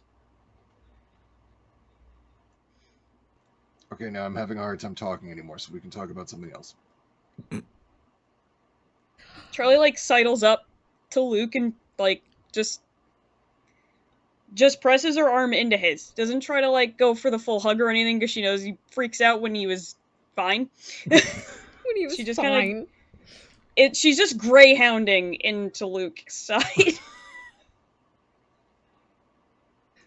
While they're walking. It's interesting. There's a lot of, like, awkwardness, but it's just greyhound. And she just looks up, gigantic eyes, big amber eyes, just like, Luke is not crying. You're crying. But not doing well at not crying. If you were to ask him, he would certainly not be crying. But if you don't ask, then maybe a little bit, yeah. And just walks with you. Greyhound. Charlie is a happy greyhound right now. Oh. Just... Where are we happy greyhounding to? Anywhere is fine. Okay. I'll be fine. Yeah. How late in the night is it, by the way? I don't know how long our little espionage trip took us. Additionally, with the police and then the stomach fingering, and I know that it's been a sizable night. Good old psychic surgery maneuver, but it works. Oh my God. It's probably around 3 a.m. Oh, then a whole entire night's still before us. You still got another 4 hours of Dirk before you Heckin' dork. Before you're gonna have to worry about getting to somewhere that will not crispify your critter. Is our critter Charlie? Yes. Absolutely. Just protect the critter. Well, we can go back to the sanctum if we want, or if you want to investigate your bunk beds, we can go back to the Haven and give this information to Danny directly. But that said, I think Danny likes to avoid us at all possible ends, so if we can do this from a long-distance trip, I'm sure she would be happy about that. I mean, I'd like to get my stuff from the... Actually... No, she wouldn't have brought her backpack. If I could pick up my stuff from the Met so I could bring it back to the Haven, that'd be really nice. And in case we want everything there... If there's anything else you wanted to do at the library. I should probably move into the Haven as well. I think I need to be around people. Roommate. What? Yeah, I know about the bunk beds. Let's try it. Oh, it's gonna be like sleepovers when I was a kid. I don't know what that is, but okay. Oh, you're gonna find out. Why was that so You gonna ominous? learn today. All right, we need to go punch something because I'm at my emotional limit for growth and change. Well, I don't have anything specific for you to punch.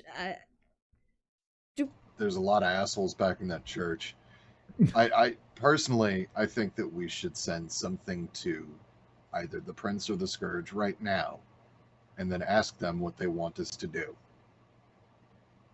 I agree. We should pass this along, because even if we don't have all the information to confirm suspicions, that doesn't mean other people with more resources can't be looking into it while we try and figure stuff out.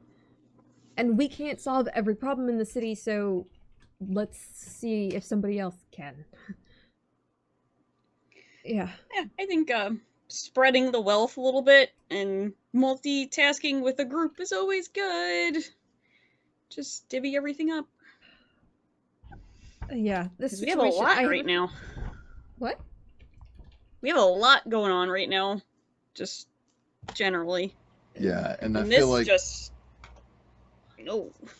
every time we turn a corner, we find another potential grand scheme that is set to topple the entire city. And it's possible that several of them are all related and are the same thing, but at the moment it feels like 4 or 5 different possible cataclysmic events. And at some point, I think we need to ask for help. It's occurred to me we might actually be someone else's help. It's just, well, I was thinking that Curtis probably couldn't help me publicly, and I never really thought about the repercussions of being friendly publicly with me might have for anyone, really. And then, you know, he set me up with you, and gestures to Charlie, all quiet-like, and that was helping me. But I imagine if someone was trying to fix the hellhole of New York, and that might also be a lot of work, and I think we might be helping, maybe? I mean, he had to expect that there was going to be a massive outpour of people pushing back. So I'm sure there's more fires than we even see. So I'm not entirely certain we're not disposable canaries here. most people are, consider me disposable. That's nothing really new. I'm just thinking he gives the person who never stops asking questions to people who no one will care about if they're gone, to assist you in asking a bunch of questions no one wants to answer. Well, somebody should answer them. And it's always good to ask questions, even if it does get you in trouble, because frankly, someone has to. I agree with you spiritually, emotionally, fundamentally, but I'm saying that in a society that overvalues secrets, someone who asks a lot of questions is Unpopular? dangerous, Oh. sociopathic, antisocial, certainly.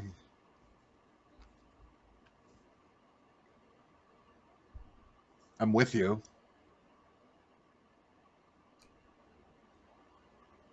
I mean, are you worried about the fact that, you know, you're a bit of a social pariah because you're now interacting with people that are of this type? I'm not... Fuck no. Okay. Oh my god, no. Oh. No. Listen to me. My cup overfloweth with social interaction in a way that it hasn't in decades. It's the hugs. What I'm saying is that other people in the city wouldn't necessarily mind if Little Miss Walking Questionnaire were to get cut. Well, thankfully, they all think I'm super talented and can just, like, mind whammy the strongest of us. So, as long as everyone still believes that, I should be kind of ish okay. Can't you mind whammy basically anyone? I require certain things to do it. It was an accident. Okay, but yes. I would probably need to, like, time to figure it out again. I have my notes, but it's not like something I could just do on a Tuesday. Yeah, I think that level of delirium I got hit with is a little... That was a special hit I took, I feel. I'm so sorry about that. I really did not. It's not my forte. It's new. It happens, I guess, but... Does it? If you weren't aiming to do that, then it's okay. Yeah, no. I know you were just trying to calm me down because I lost it again. Yeah, can we also agree not to try and provoke frenzies in my fucking library? Ever again. We need a crash room then. Fine. Agreeable. Like a cage? Cage battle. Padded cell. Oh, TLC I've seen match. enough padded cells for enough lifetimes, thank you. If you want them, have them elsewhere. But Bounce yes, house. we should have a de-stress room.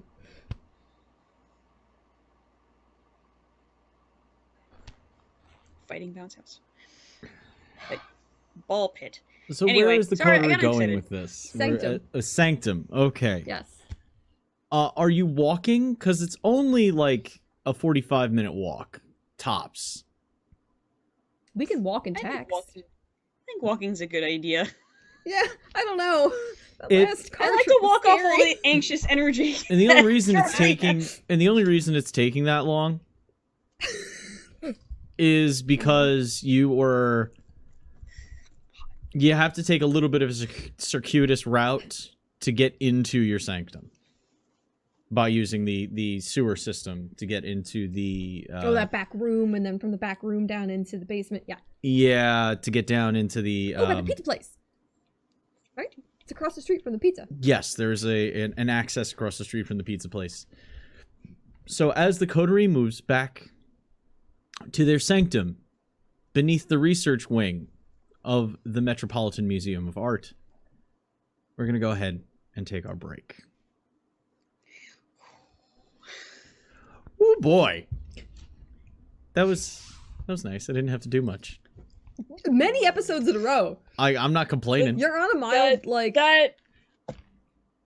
That whole thing with Victoria was crazy. I lived, bitch. Yeah, I was All I'm worried really about. in my head. I was trying to figure out. Okay, so I can jump up on the roof, and then I can, I don't know, turn to horde form while on the roof, and then jump onto as many of them as possible in order to give you an opportunity to run away. Like, The big thing you guys had in your advantage was the fact that she was completely obfuscated. mhm. So long as she didn't make any Delia. loud noises or like drew attention to herself. no falling off the roof loudly in a snowball of tiles and branches. Yeah, they had no reason to take any notice of somebody all the way up on the top of a roof. You know, especially because they had sharpshooters up there, so they were safe. That clutch obfuscate. Holy shit. Hey, you're a my spy God. now. Surely you All would right. be willing to drink any craziness that you make. Out of curiosity, I know that you're trying to do the break thing, but does drinking one of Delia's concoctions meet the requirement for having drank the blood of someone who has that discipline for the purposes of learning out of clan disciplines? To create the formula in the first place, she needs to create a distillation of that blood. But the concoction itself does not have that blood in it. It's got her blood in it, and not in enough quantity to qualify for that benefit. So you would still need a sample then. Okay. You need the sizable amount of Tremere blood for anything. We're not very potent. I'm not trying to learn Tremere shit, but yeah, okay, yeah. Okay, so we are at our break. We are going to go ahead and take like 5-10 minutes to stretch legs, use rest.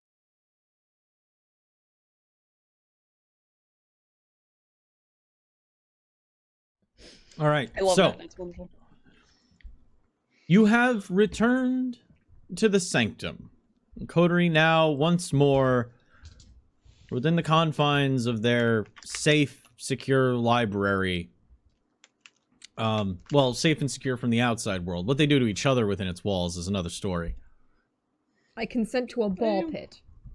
I didn't want to. Who have you in the time on the travel? Who did you send? Did you send that information to anyone, or did you keep that data file to yourselves? What was everyone's feeling on that one? Well, Well, Danny definitely gets it. Yeah, we already sent it to Danny. Yep. And personally, I think we should just send it. I in fact think Charlie should send it to the prince, or you, for that matter. Agreed. Charlie, maybe you should also let him know you don't have to worry about the awkward hiding of your relationship. Unnecessary, although it could be funny, but unnecessary. Yep. That might be a conversation to say for later. All right. So final checkbox of who it's being sent to. Sending it to Curtis would be great. Otherwise, I do think possibly the sheriff would be the technical person you would call, right? Not would-be's, just who are you sending it to? Yeah. Sending Okay, it then just Curtis and Danny. Curtis and Danny. Cool. Danny will have time to go over it. You get a message back. Charlie gets a message back from Curtis. Hooray. While the three of you are getting situated. I'm going to actually have it sent as a proper text. As I stare at my Discord. And what if Charlie's getting it through like the group message or whatever, Charlie's gonna also, like, Danny gets it, Charlie just sends like a, can you enhance this please? Just with the video and all the pictures. Enhance. Identify. I'd like to cast Identify, thanks. Bloop. Imagine if you cast Identify and boop somebody on the nose and you find out some shit you don't want to find out. I just feel like that's a thing. Oh no. How do I attune to you? Charlie is making this face. When you hear like a bing on her phone. The hell? What? He's so weird. Why is he so weird? What'd he do now? Jillia's making her way towards some of the refrigerated units. Did he reply? He's greeting me with a hey deep throat. Oh, that's a reference. I think, unless. No, he's referencing the Nixon. Well, I don't know the Watergate nature of their scandal. relationship, Luke. No. Okay. Just no. Well, thank you for the clarity. I'm just saying. Yep. Nope, it's fine. That's why I'm clarifying. No. He says to meet up with the Scourge handler about it. Scourge This is for handlers. us to do that? Gonna need you to meet up with the Scourge handler. This motherfucker. Okay, alright. He said he's balancing a lot of plates, so... And that's probably kind of fair, because he's in charge right now, so... I don't blame him. But... Oh, God, there's more dots. Hold on. Hopefully the dots are explaining who the handler are. I only have, I think, contact for the Scourge themselves, because that's just weird still. There's a handler, but you have the contact for the Scourge. Wow. I didn't know it was the Scourge I was talking to at the time, in all fairness. He's asking where I want to meet them. And then gave ideas. Like, Ideas. a cafe, a dark alley, and a burlesque were ideas he had. This all sounds about right. First of all, the burlesque sounds fantastic. That is probably not, I want to go. That sounds fun. It does sound fun. Charlie starts typing and I goes, never really I'm just got going to the ask appeal, him... but okay. I'm going to ask him who the Scourge handler is and how I'm going to know who I'm talking to. And she just quickly types back that with like the emote that goes, thinking emote. Also, burlesque sounds fun. What was that before, Luke? That's kinda weird. Or just, I never really got the appeal. Oh. I mean, like, I understand it intellectually, but, like, I don't know. But if it's where you want to go, I'm fine with it. They have It's alcohol. attractive. It's attractive and fun. Very empowering. Yeah. I like it. Okay. Wait, you like it? Yeah, it's fun. Wait a minute, hold on. What? What? Okay, Just no. staring at her phone. What? I was gonna ask if you burlesque dance because I know you do the modeling thing now, but like now you have a concerned face and I'm concerned too. So what are you concerned about? Said he feeds info to the Scourge on things to handle. He's also my new bodyguard. Like, that's Curtis's new bodyguard is apparently the Scourge handler, I guess. Well, The Nikolai aren't the best at pacing or parsing info on their own. Sometimes they get lost. I mean, If you're one entity spread across 3 bodies, I can understand that. Yeah. I think it's actually 5. Even more so. Yeah. Do we know what they look like or a name? yeah, just gonna ask, like, what's his name? Do you have a photo so I know who I'm meeting?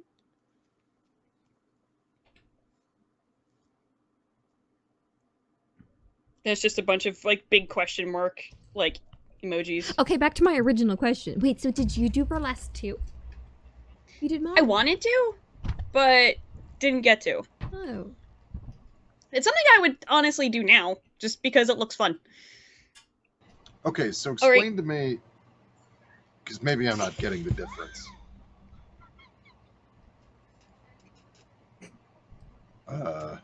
Charlie? I'm sorry, Curtis sent me a GIF and it was really funny, because it surprised me. Just said, give him a place and they'll go to us. They'll give us a sign. And then he said this, and Charlie just turns around her phone, and it's the GIF of Milhouse from The Simpsons, like, waggling his eyebrows really fast. It's fucking surprised me. That's why. Who is that? I don't like it. It's from The Simpsons. It's a cartoon, like an adult-ish cartoon. Okay, never mind. Don't worry about it. It's just the waggling. Okay. Yep. So, burlesque. That's where we're meeting this person? If you're okay with that. I'm fine with it. On the way, can you explain to me how to appreciate it? Because I only ever saw it from the standpoint of a bunch of drunken humans shouting and whistling. I didn't really see it, like, in a position where it would have done much for me. Well, now you can actually sit and appreciate it. Well, there is. Like, So I'm asking, like, what am I supposed to look for? How do I know good burlesque has been done?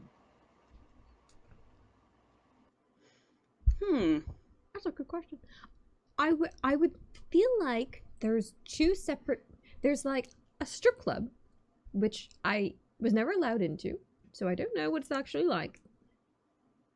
And that's for enjoying carnally. A burlesque is meant to be more of like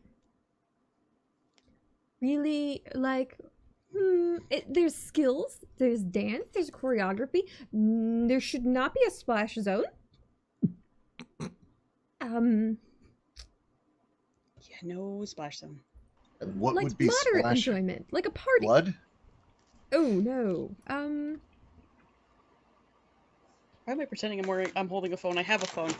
By the way, I'm assuming that we're, like, making our way downtown, walking fast. Oh, before we go, Cassandra would like to know if I could grab the thing that I leveled since we are at the sanctum. Or no, this is fine. How does that work? Because it's an item that I have to... Oh, okay. You can... It's considered that you advanced it, and Yes. you started it going while they were talking, and now it's cooking. It's like in a centrifuge. Okay. Yeah. Delia's been, like, futzing over the chemistry set.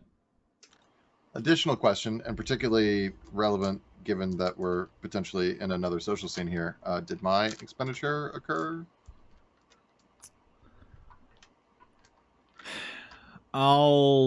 Usually I like to let a rest happen, like a sleep. Uh-huh. But I'll consider that little bit of downtime. It's been about, what did I say? It was 3? It was 3. It's gonna be about 5. So you're gonna have only about 2 hours of time left outside before you're gonna need to bed down. Are there 24-hour burlesques? No, that's the thing. Suggesting a burlesque at 5 a.m.? No. But you could suggest for the next night to meet up at a burlesque. Oh. Yeah, that's pretty much what Charlie's like. Goes to type and then notices the time on her phone. Just goes, you two free tomorrow? I mean, yeah, I do this. Delia, do you have any like big experiments or anything you're working on that you need a day? Well, I'm already Night? working Whatever. on one now, but it's mostly just gotta sit. Now it's the waiting game. Oh, wait, actually, what day of the week is it? It was Thursday, now it's Friday? Yes. Saturday. Yay! So Wait, I've isn't it- actually got I've got a full back piece I need to go work on tomorrow. But I can be done in a couple hours, say. And I can start in my studio a little bit early, so let's say anytime after, call it 7. Probably Oh. make that happen. Yeah, that'll be... Burlesques don't usually start till later. Anyway, that's fine. And just goes back and sees Curtis's last message of, like, basically willing to tell her that he's gonna be wearing a hat. That's how we're gonna tell our guy. He's wearing a hat. Curtis is so helpful. So illuminating, always. Also, are we still going to the Black Mass on Saturday? Well, we can. I mean, if we want to try to find some nice ways of asking about stuff. She's just texting Curtis in the meantime. Burlesque tomorrow night? I guess it depends on what the Scourge wants us to do. We could play that one by ear. Yes.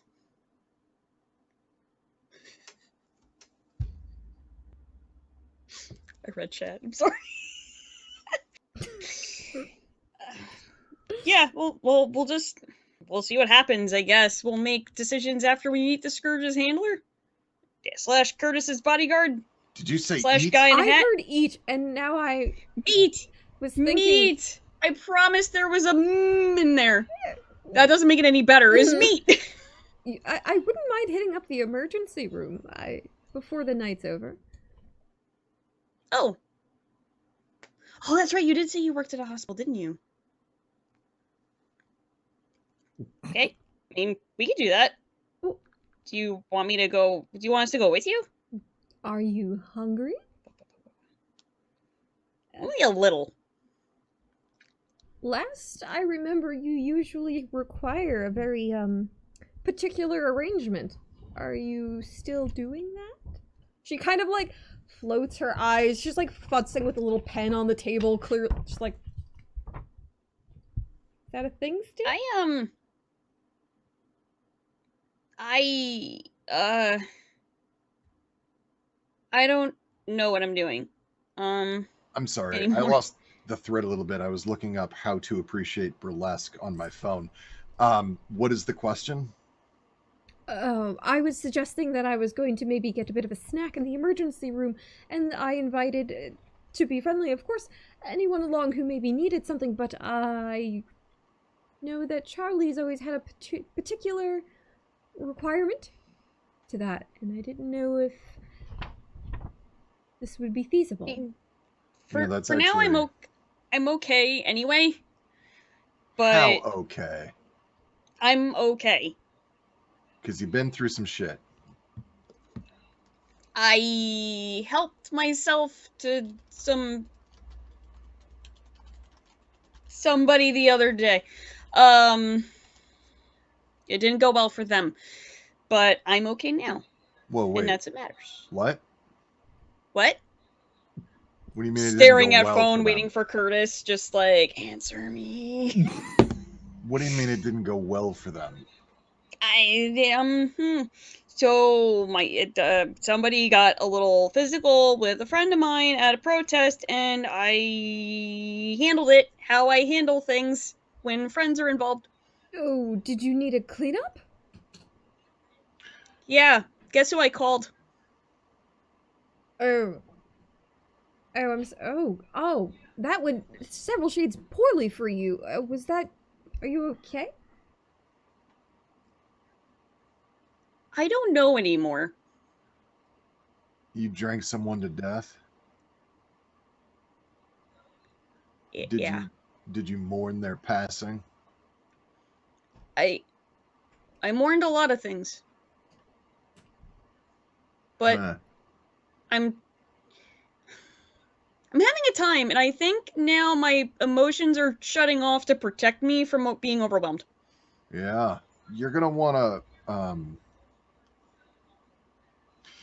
we should dedicate sometime very, very soon to graduating you from newbie to not newbie. We need to get you a license and birth certificate and social security shit. And we need to teach you how to feed in a way that doesn't require a living relative or murder. Yeah, I didn't drink from my relatives. Okay, so you just drink from people who, what? You tell? My protester friends? Right, so you break the masquerade every time you feed? So I kind of do it under the guise of other things. So you lie to them.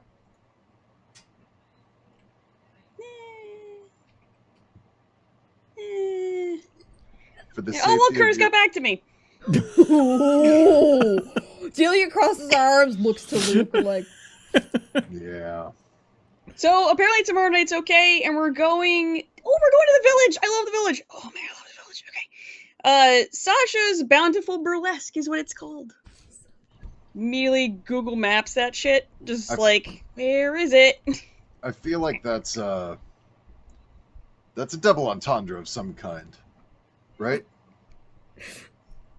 Yes, usually when you work at a burlesque, you are bountiful, and she actually does the whole motion with her arms in front of her chest. Oh, okay. Usually. Horribly limiting. Don't think, though, that the mention of titties has swayed me from being concerned about you. Yes. First of all, I agree with Luke right here. You need an actual license to start with. What? Okay. Conrad, do I know what license they're talking about? Because I, as a player, do not. Okay. So, They're talking about getting a mask. Okay. Like a driver's license. Literally getting a driver's license, but under a new name. Going to somebody who can scrub your old identity and build you a new one. You actually do have somebody that can do that. Yeah. So I'm assuming that Charlie doesn't have one that she just doesn't use. You didn't put any points into mask, so no. She's been using I didn't even know that was a thing. It was in the book when you created your character. It's in There's the a lot in that section. book that I There cannot is. read. There It is. didn't It's in really the work for merit your character section. to have one, though. I couldn't find resources in there. The No, whole thing that's on Sloane's sheet, no idea what that was. It makes a lot of sense that Charlie did not have a mask the way you built her. So okay. Well, there's that. She's been using all of her original credentials, which is part of the thing that they were getting on Charlie about being connected to her old life and endangering her family. Although, can I just say that I love the notion that this entire time Charlie's been thinking that we're all talking about, a license to vamp or something. She's thinking, I know how to drive. I don't understand. Go with that, Not then. even that. Go with that, then. No. Really... Rock and roll. Let's back that up. So Charlie thinks they're talking about a vampire license. Go ahead.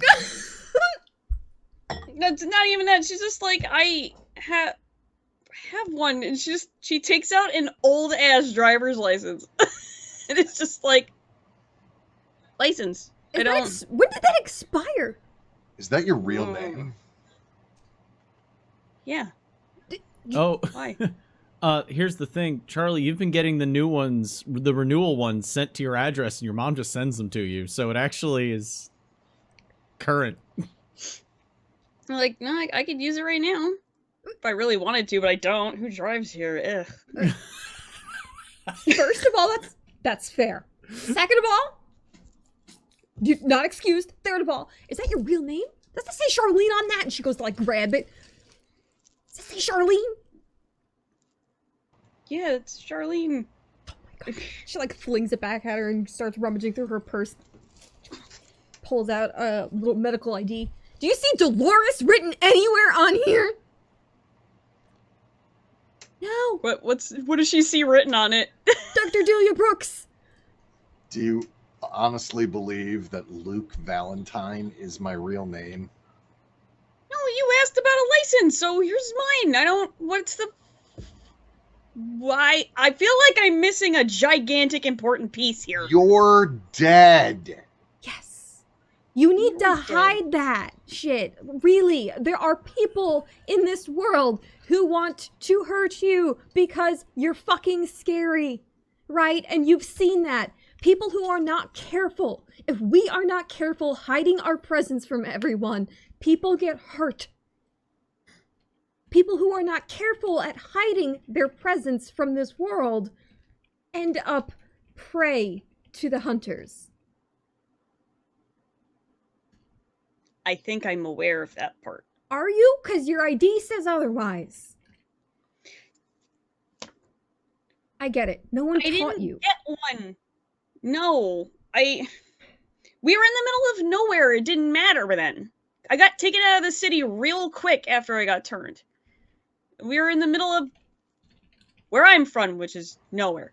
Fair. And then you reconnected with family, and you reconnected with friends, and you've continued with your friends, and you feed off of them so they know what you are. You're putting every single one of them in danger. You know that, right? Which is why I said I'm not sure what I'm doing anymore. So I realize this is very aggressive because we're scared. I can't help you with This is very aggressive. I can't help you with the license. Danny can. Danny's so good at making them. She's been teasing me about my last name since we met. Exceptionally skilled. I could maybe help you find a way of feeding that is still acceptable to your moral compass, though. I think I might have an option for you there. I have a contact technically that helps if when I remember it I'm not angry about stuff, but it's not consistent. So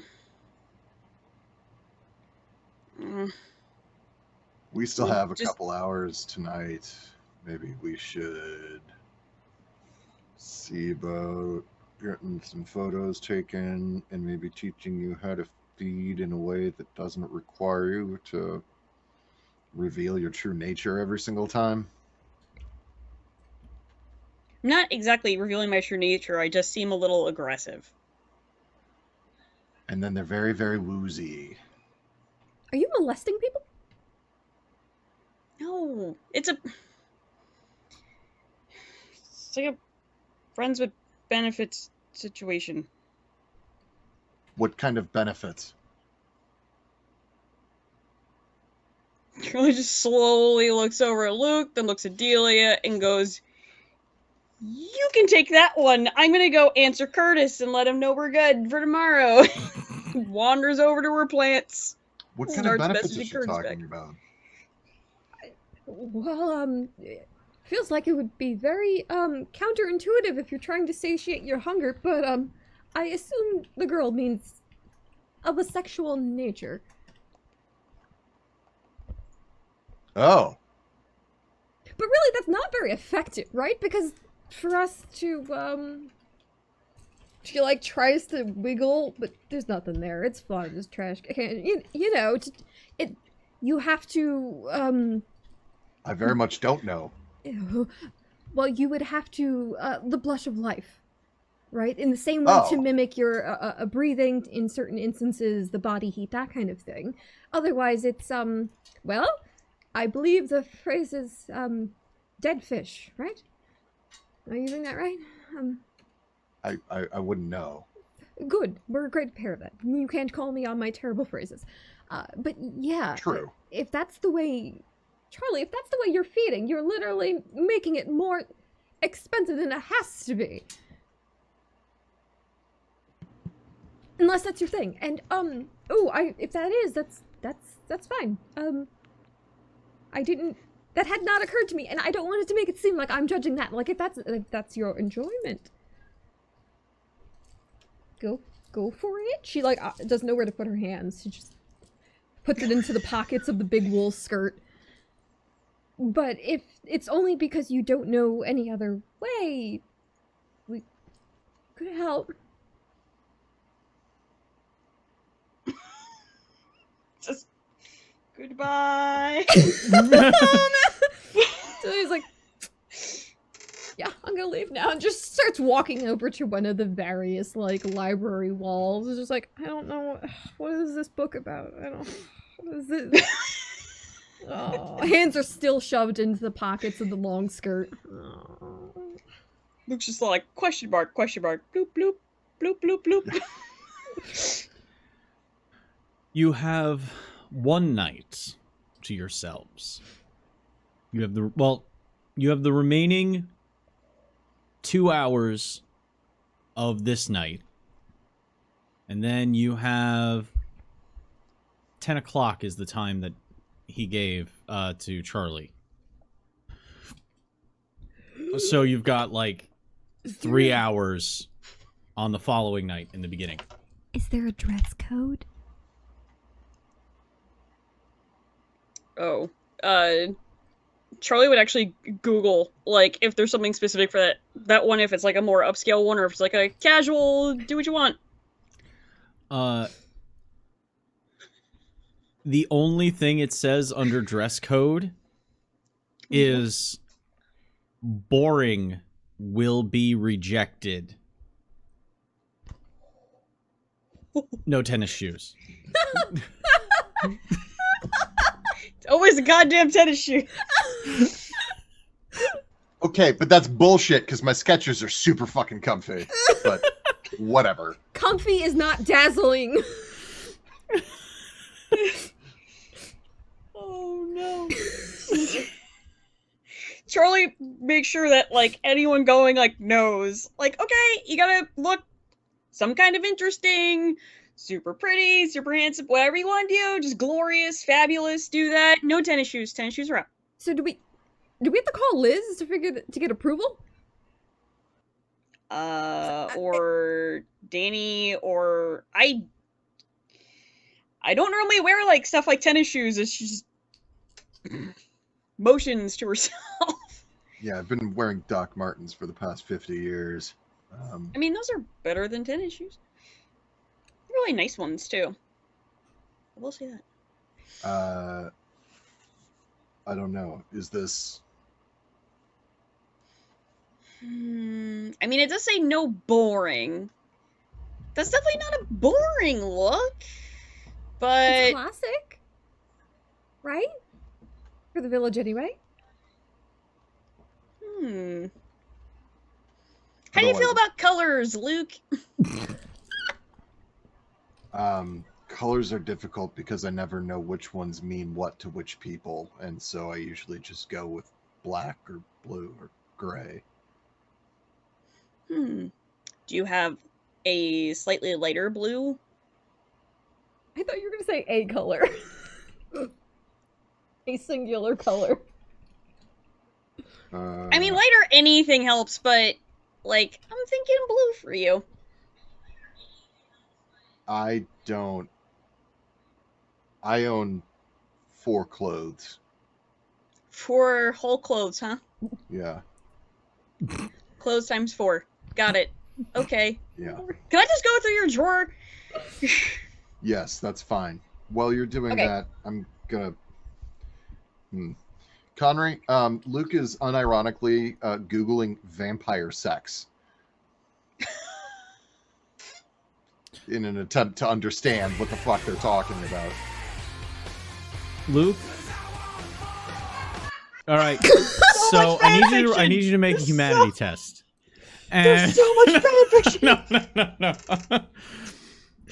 Luke goes down a rabbit hole, we'll say. How you want to have Luke process that? Totally up to you.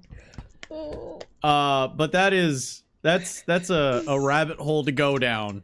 You end up finding archives of a website called Vampire Freaks. Blue Bloods, surely. Yes. You find you find yourself at seeing a lot of pictures of the Armory in San Francisco for some reason. Like a lot of it. Like it's just one shot, the same shot over and over and over again. But you decide how Luke processes that information. So as Charlie's going through Luke's drawers, Luke is just sitting here going, oh.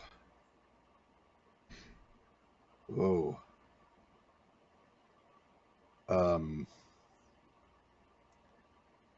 am I pantomiming a phone when I have a phone? That's what I said before. I was like, I have a phone next to me. Because I'm so used to theater shit. Yeah. Anyway. Yeah.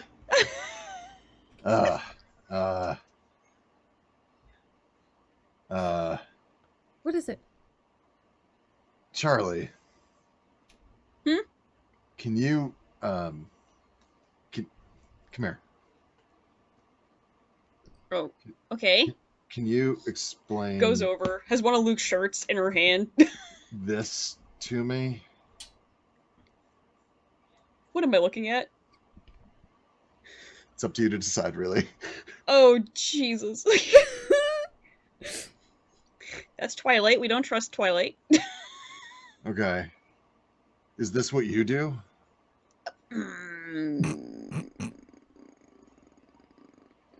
Charlie.exe has stopped working. She's just like, just looks at the phone, looks up at Luke, and is just like, I never thought this would be a conversation I have to have in reverse with someone who was older than me. Look. But here we are! So, I'm sorry if I'm causing you. I want to help you. I'm just trying to figure out the best way to do that, and I don't think this is it. If you Okay. let me think about it, I can kind of think of a whole way to do this that's Luke-friendly. So let me... Much friendlier than the internet. I will tell you that straight up.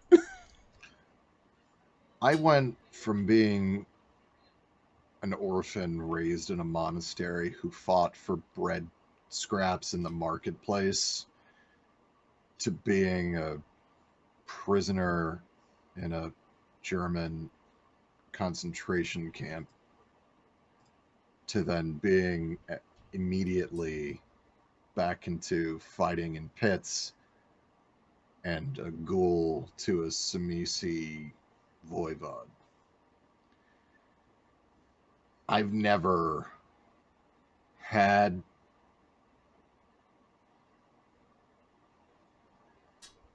any of this. And kind of part of the reason why I liked a lot of this is because it keeps people back. Charlie just grabs, like, just kind of holds Luke by, like, his forearms. It's just like, that's why I want to do that, like, teaching you this kind of stuff the right way. I want to take my time with it, that's all. But for now, we gotta get you ready. Okay. You look so handsome, so excited! She's just, like, went through Luke's ×4 clothes and just helps him get ready for the burlesque. I'll be back. I'm gonna go see if I have a blue shirt. Oh no. So, I need to know any other specific things mechanically that you would need. One, you both get anybody who has willpower damage right now. You recover 1 Yay. for Huzzah! I sleeping. used so much willpower last time. I also need you to roll your wake up hunger roll.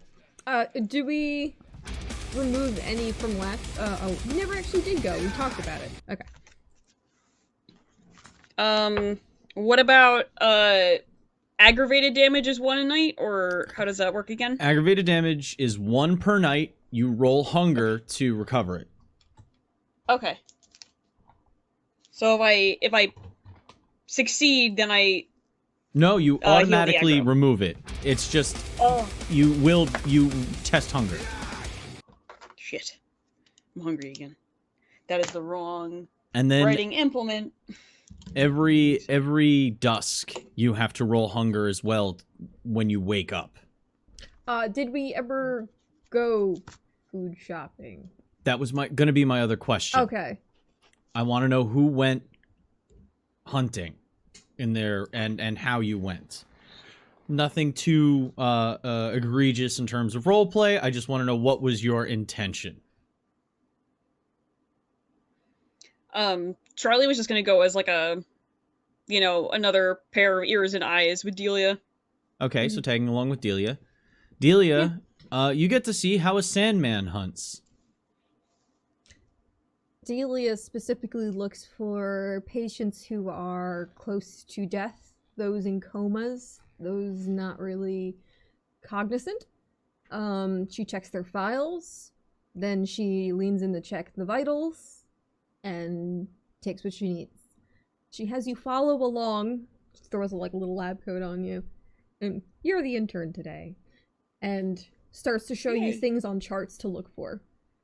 You don't want to feed off of people who are... You don't want to accidentally fully kill them, but if you do, they're going to die anyway if you see things like this in the vital signs. In which case, don't feel too bad. Oh, that's sad but oddly relieving. Okay. I spent a lot of time making sure people didn't sit here in a vegetated state, so if you really need to, you make sure you pull from, and she just goes through charts and starts being kind of just educating the nature of people who are on the threshold. If you want, Dara, you can have Charlie pre-learn 1 dot of medicine, and then your XP will go off to pay that over the course of your next XP earnings. Ooh. If you want to have Charlie be paying attention fully. Oh, yeah. Charlie is learning a thing, and she just loves learning, so... So you get a dot she's in medicine. learning new stuff. Yay. And basically, well, was that your first dot in medicine? Second Second dot in actually. medicine. Okay. So over the next, all XP you get from now until you pay off 2 dots in medicine, which I believe is going to be 10 XP total. No, might be 6. I have to double check the XP amounts. I required. never remember. I think it's 6. I think it's 6. I was just looking at it. Yeah, so. 3 times new dots. You're right. So the next 6 XP you get are already claimed. So don't even write them down. Okay. All right. Next. Now roll your feeding pool, please. And Charlie gets to roll it as well. It's been a while. Yeah, for the to roll an actual feed check for the Yeah. Sandman. Hold on. Let me just open those forthwith. I was like, ooh, how did... I've just attacked people so far. She'll probably try and squirrely explain. rage. It's got buttons. With the on gloves. it. With the gloves makes it better.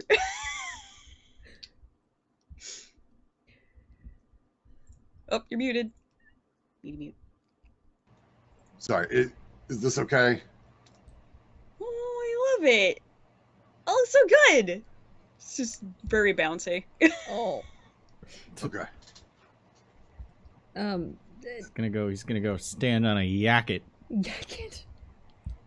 It's like, we're gonna give you a jacket just to spruce it up. Sunseeker jackets. All right, hold on. Jilly's probably trying to explain you pull from people who have a certain resonance that you prefer. Like, she's like, I like this one. This one's phlegmatic. If you can't... Can you smell that at all, or... I don't remember if your character can.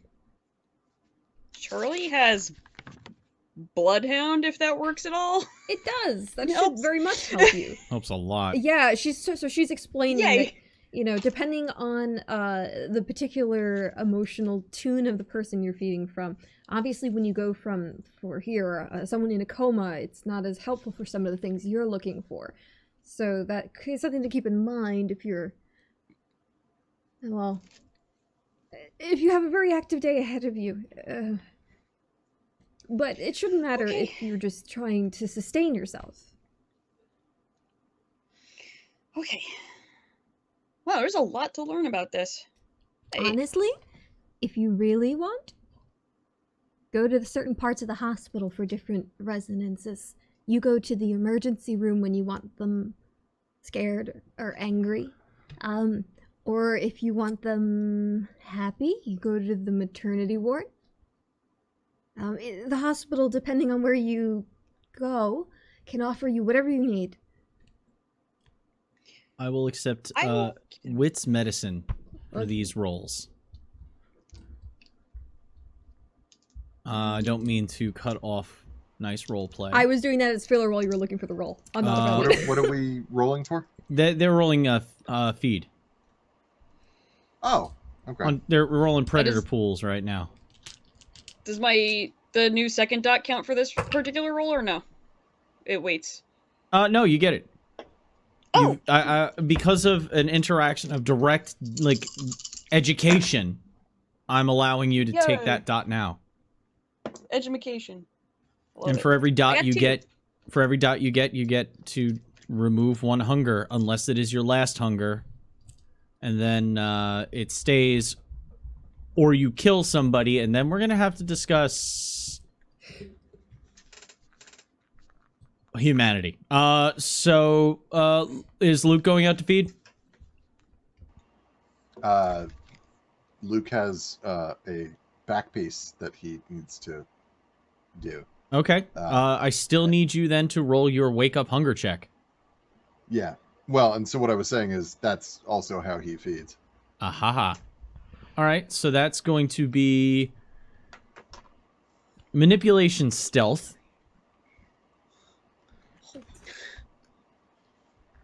To try. Yes, don't worry about the lidocaine here.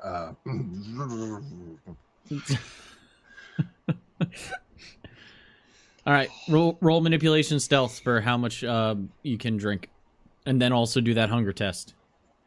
I was also hoping to. Any XP expenditure can be resolved right now, by the way, as well. Neat. Where is it? The fuck? I couldn't pick my stuff. No, thank you. Now. No, thank you. I'm good. Oh, no. Okay. Okay, that doesn't provide a bonus for this roll. It would provide me the people in general. Okay, cool. That's fine. So I apologize. You said manipulation stealth? Mm-hmm. Okay. And they don't have a strong enough resonance for it to matter, so. Okay. It's fleeting. Oh, One. that was a good question. I can roll off for both of you as well. Yes. Fleeting for both of you as well. Yeah. Was that? Resonances can affect your disciplines. So if you Okay. drink from somebody who has basically a resonance that aligns with a discipline you have, you gain extra dice in that discipline when you use it after you've drunk from people of that specific resonance. That's why she was explaining, like, if you need a angry person, go to the emergency room, you know, those Okay. things. Dara did not realize this was a mechanic, and that was really cool. Okay, so fleeting helps what then? Celerity, or? No. Fleeting means that it wasn't the resonance isn't strong enough for Or- it to affect. Oh, sad. I was thinking like fleet-footed in my head, just No. like, ooh, fast. A fleeting resonance means that they are that resonance, but it isn't It's, strong yeah. enough to actually change your I'm humors. applying the correct definitions to words now in my Cool. head. And now I'm like, oh, I got too excited about fleet-footed things and being fast. You want to go feet? I believe Noom squirrel. for Interesting. Newming. Roll for Newming. Hold on, I can get to that. Oh, I'm hooked on my chair. My shirt It's got stuck. on page 226 of the core rulebook, I think. They give one entry, but sometimes there are multiple entries. All right. Okay. Back in. So you all went to the Haven, I assume, after you were done for your night. Yep. You awaken. You do your preparations for the night. Luke gets his back piece taken care of, and then comes back and gets dressed. Good job, Vanna. Blue. It blue. It a color. For what it's worth, Zed legitimately does not own a lot of colors, so.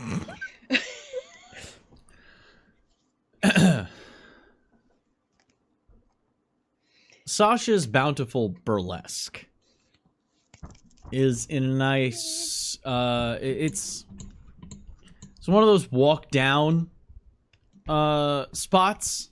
You have to take the stairs down to get into this performance hall, and by performance hall I mean converted bar. They cut down the bar smaller. It's more for light refreshment, and the focus is on the tables and the performance stage towards the back. There is kind of like it's almost like they bought one. So I don't know if anybody else here has been to New York City, except for, I know a few of you have. But New York businesses tend to be shoebox shaped in the city. It's a strip. It's maybe 30 feet wide the whole way through. This place is still that size, but you can see that maybe 60 feet down, the cell repair store to the right of the entrance next door only needs the front half of that. And this place has bought out the back part of it, knocked out the wall, and now it's kind of like the whole place is organized like that zigzag Tetris piece. So you go in at the front. There's kind of a welcome lobby-ish kind of area. You walk past it. There's a small bar. And then when you get to the back end on the right, you have to actually make a right and then a left inside this room, this weird building, to get to the stage area. But it's behind a curtain, and they have, the wonderful Paris-style accoutrement all over the place, trying to emulate the old burlesque halls of 1930s Paris. Tassels and silk curtains, velvet curtains, and burgundy with patterned wallpaper and gold accents. And almost everyone who is an employee, which is easily noticeable, are topless and wearing pasties. Everyone. Lads and ladies alike. Walking about with serving trays, walking about with costuming. They're just walking through. There isn't really backstage in a lot of these places. It's just kind of walk past people. It's kind of packed. There's quite a few people here. Wow. Ooh. Well. And I need you to make a wits awareness test.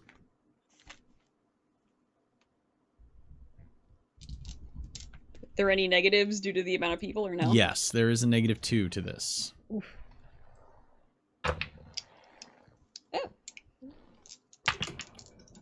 Come on. Well. Burp. Charlie is just taking in the sight. It's a sight for anybody who's not used to city life. And Charlie's been in the city for a bit, but there's still kind of this exhilaration that comes from being in one of the in a artistic like zone. It has an aura to it. Everyone's excited for the show and people are laughing and you're fairly sure there might be a fight going on somewhere, but maybe it's just people who are excited. You're not 100% sure. There's an energy in this place that is kind of overwhelming still. Luke, after having to kind of give a couple of looks back and forth with the security at the front who looked at the blue collared shirt and was just kind of like, but then he noticed the gloves and was like, what? Accountant keeping it down low. And he just, all right, fine. Letting you through. Delia and Luke noticed there aren't many people wearing hats in this place. So at least it cuts down. Like, there's the hats that are audacious headpieces. They're compensating for the lack of other people's hats by being such an extraordinarily sizable, potent hat. There's a lot of people wearing hats in the show. Potent hat. Also, there's probably a no baseball caps sign out front. I used to have to enforce that kind of thing. There is a no boring sign out front. And you have seen the security at the front did do the quick, like, snatch and hand the hat back to somebody a couple of times as some, like, dude bros who picked up the flyer Yeah. walked in. Bar hopping, stumbling. There's titties in the window. Those kinds of individuals. There's not many people in there, and it looks like they're not as loud as the people around them. And there are quite a few people here who are in the scene that we would call scene enforcers. It's a Gother than thou. What? I said gother than thou. Yeah, well, Here- no. Like the big teddy bear of a guy that's sitting at the bar, just kind of relaxing, who they're wearing close to what the scene wears, but it's hard to find clothing sometimes in tall sizes.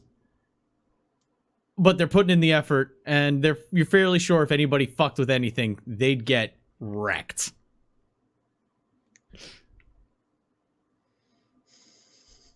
But the people in this establishment, the performers, are definitely wearing hats. And your sense of who's kindred and who isn't is very fuzzy right now because there's so many people packed into such a tight space. You're occasionally getting the buzz of that new presence, but no true radar ping because it's just like, was it the 6 people to my right that just went off? Or which one of them?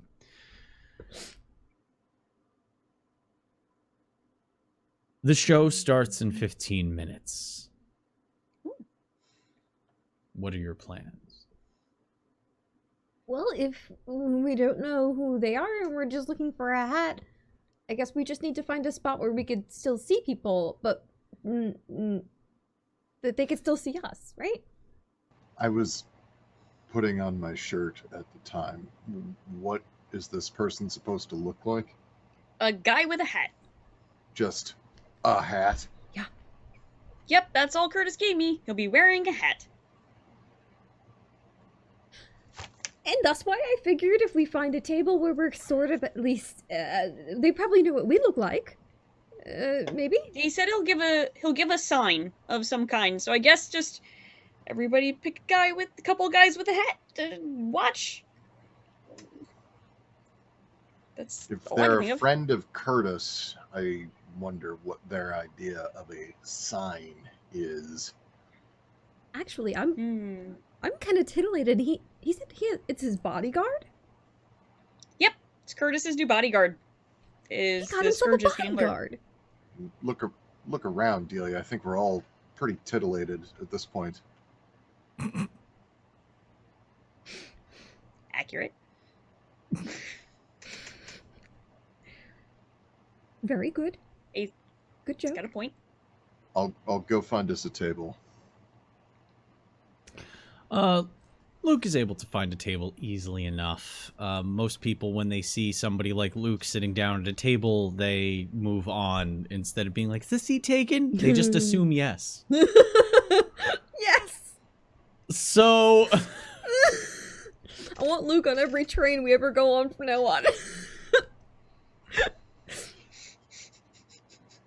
so the three of you are able to sit down at a table. The tables are kind of close together, but they are all arrayed with 4 chairs. The width of the performance area is a little bit bigger than the width of the bar area up front. As it got past the front, it looks like it kind of widened a bit. So it does feel like a moderate-sized performance hall. Not a full-on, like, stadium seating performance hall, but you've got a good 50-foot size stage, and then, like, 30 feet on either side. So you're working with, like, it's about 110 feet wide here. Not bad. For New York, that's a stadium. The show begins, and it starts off with a wonderful performance, a pair performance of All That Jazz. It looks like tonight it's going to be a bit of a tribute to Broadway performance. Neat. Oh, I know that song. Both of the performers wearing hats as they dance. Or I should say a tribute to musicals. The second one is somebody who carries out a pair of squirt bottles, like, and a bucket with a super soaker in it. They put it down on the stage with them, and they roll out a stripper pole, and they proceed to do a performance of Singing in the Rain while making their own rain with the squirt bottles. They're also wearing a coat and a hat. Huh.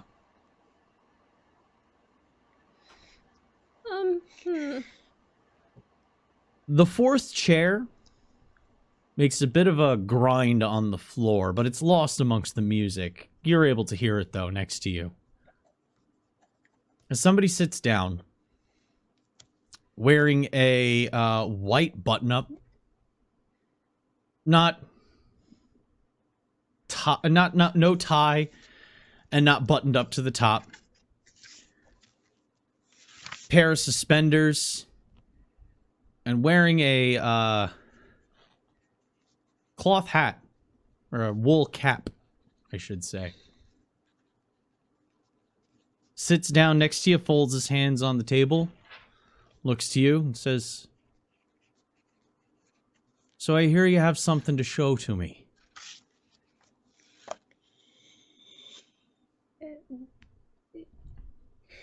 Sorry, Dara's having a moment. Is this... What is this person's name?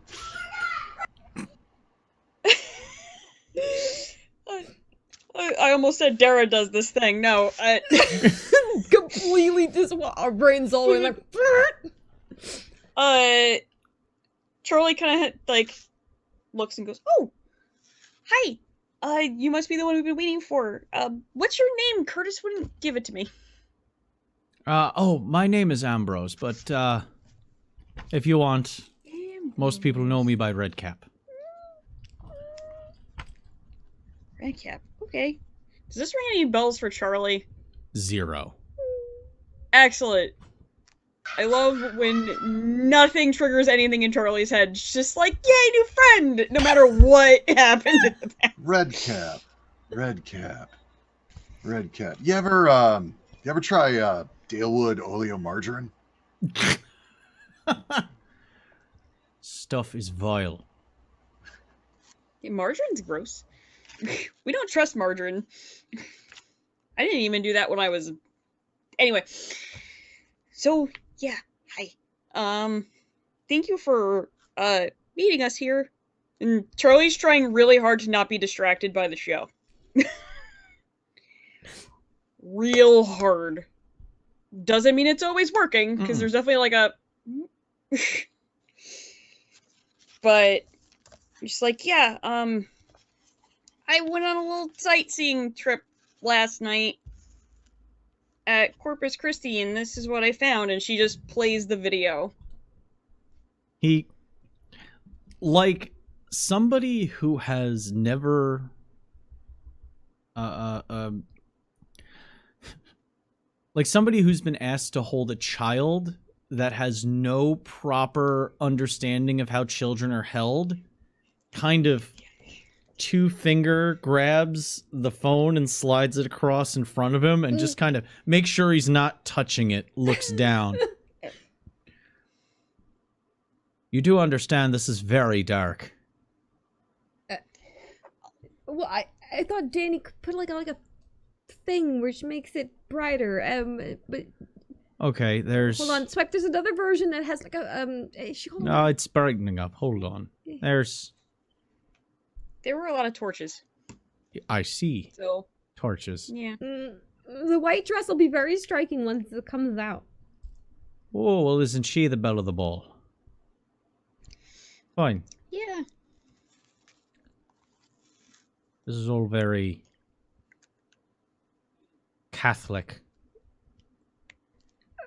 So there's like a part that you probably can't hear because it's exceptionally loud in here. But there's the spooky chanting, which I realize also Catholic. Yeah. But then there's the part at the end that Oh, look at that. Bit of pageantry she has. Ah, Victoria. Right. Right.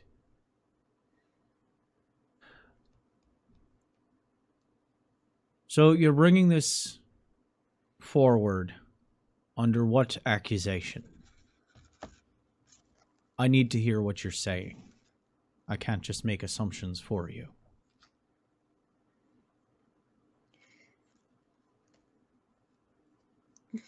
Charlie just looks at the other two who are like kind of chaining everything together a little better than she was.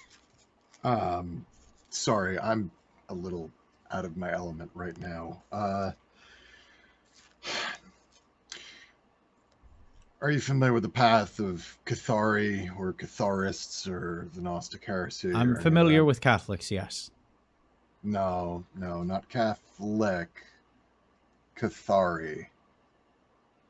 Oh.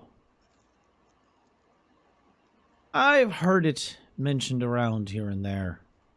Yeah, it's a Sabbat thing. I've only run into them once or twice at a moot. Uh,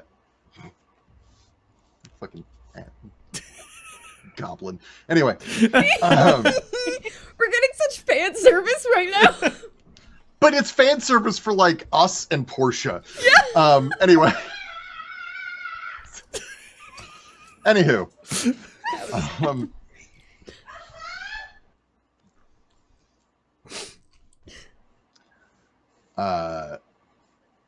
Okay. So. I'm not going to get into the specifics of like exactly what Path of Catharia is. You can actually get a pretty decent understanding of it based on what she says. But it's some Sabbat shit.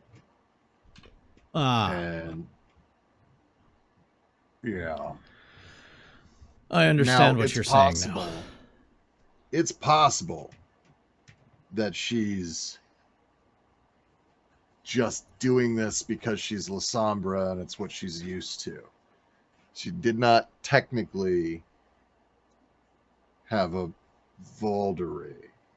She did not technically do Sabbat things exactly. But it looks a lot like Sabbat things, is what you're saying. Sabbat adjacent. They drank from a cup. I don't know what was in it. Well, I can tell you that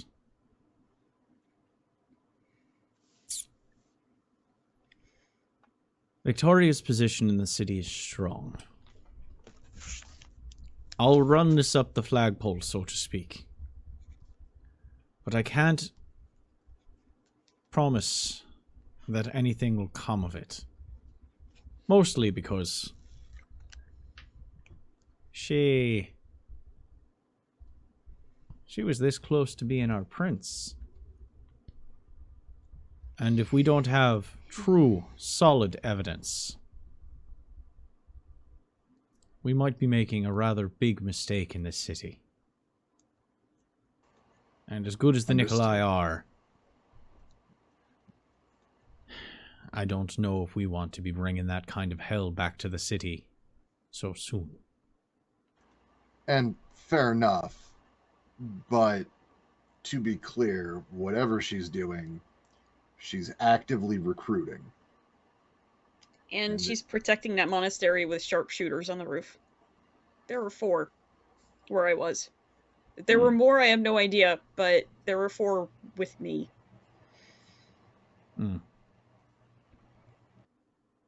Well, as I said, I'll run this up the flagpole. I'll see if Curtis wants to put any of the more discreet harpies onto the actual trail of things. I'll make sure to inform the Nikolai to be ready, just in case. I wouldn't mind a scrap myself if I could have one. This is a civilized town. Delia, did you want to talk about the possible connection between her and a certain organization and a certain other organization?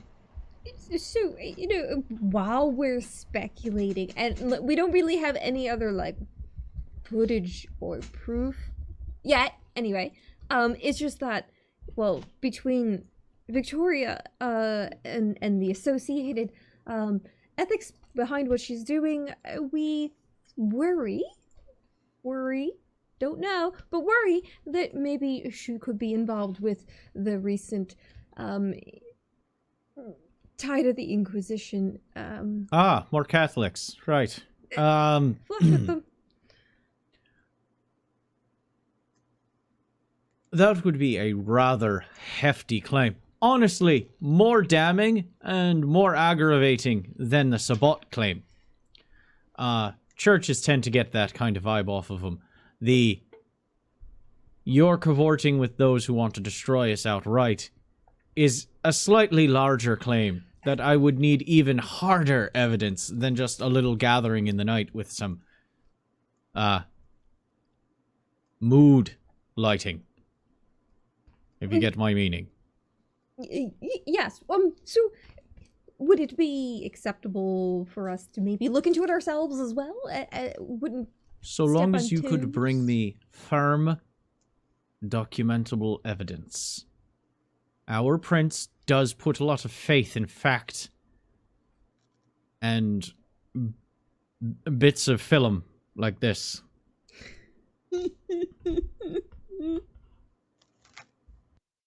Film? What's film? Film. I'm not Like tracking camera that. film. Cinema film. Oh. Oh.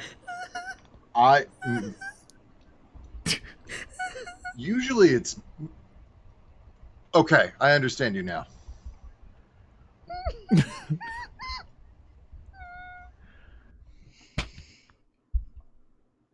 What, This is more a gift than titties.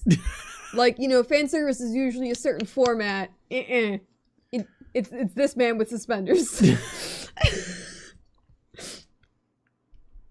like I said, bring forward any proper evidence. I'll bring it forward to our lovely Prince Baron, whatever the fuck he's calling himself these days.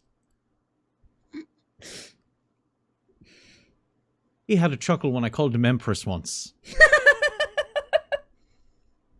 He didn't mind. Charlie has so many text ideas right now. Just going put stupid shit on them.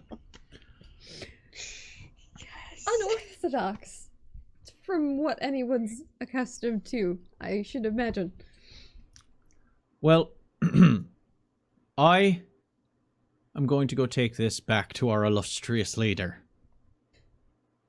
Before I go though, I have it somewhere on me here. Hold on. He starts going through his pockets. He pulls out a wadded up envelope. It's got dirt on it. I apologize. Curtis gave this to me last night and I dropped it just before I slept, and he just kind of smooths it out on the table, dusts the dirt off of it. It kind of got pulled down with me, not proper. I had to dig it out myself. So I apologize. And he hands over the dirty, wrinkled just envelope. I was like, how fucked is this envelope? Oh, it got slammed together. Like, it's crushed, but he, like, smoothed it out as much as possible. You can see there's something inside. And he says, as he's standing up, he says, Curtis told me to pass this along to say, it's for Charlie, and it's somebody that might be able to help out with a problem with your mother or something. I don't know. I didn't really care. There was a boxing match that I wanted to get to. So, go with the grace and glory of God. He stands up and starts making his way out, heading towards the door. Charlie's just, thank you, and just snatches the envelope and just starts opening it, like, as quickly as she can without risking a paper cut. Because those still suck. Because those still Just- suck. Just opens What is it? the envelope and see what's inside. There's a like a business card in there? And a piece of paper that's folded around it. There's an address on the piece of paper. Okay. Looks like it's a brownstone. One of the nicer areas of New York. Brooklyn. And there's the business card is a... You are not sure that these things still existed. Okay. It's a private investigation firm. Oh, neat. Says Mind's Eye Investigation, and it has the classic pyramid eye inside of a magnifying glass on the front. Excellent. Conrad, I need you to give me a test. Wow. Thank Oh you. no. Yeah, that was for you. There, you got it. And on it, it says it has a phone number, and it says ask for JD. Okay. Ask for JD. Okay. And as the closing performance goes on stage, a rather interesting review of Old Man River Jesus Christ, showboat burlesque by a gentleman who can sing it. All right, I got a little better in my head. Thank you.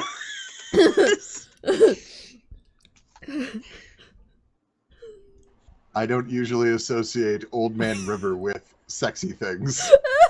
Hey, some people like Here daddies. we are. You're left to wonder, what is this person JD might have that could help with Charlie's mother situation. And that is where we are going to end tonight's game. As soon as we're done saying, I have been Connery, and with me, from the desolation of the Midwest. Hi, I'm Rust Belt Zed. From the corruption of New Jersey. I'm pork roll, egg, and cheese Dara. You're welcome. From the perversion that is this house. Can't argue with that. Essentially. We'll catch you guys next time, and until we see you again, remember to always stay evil.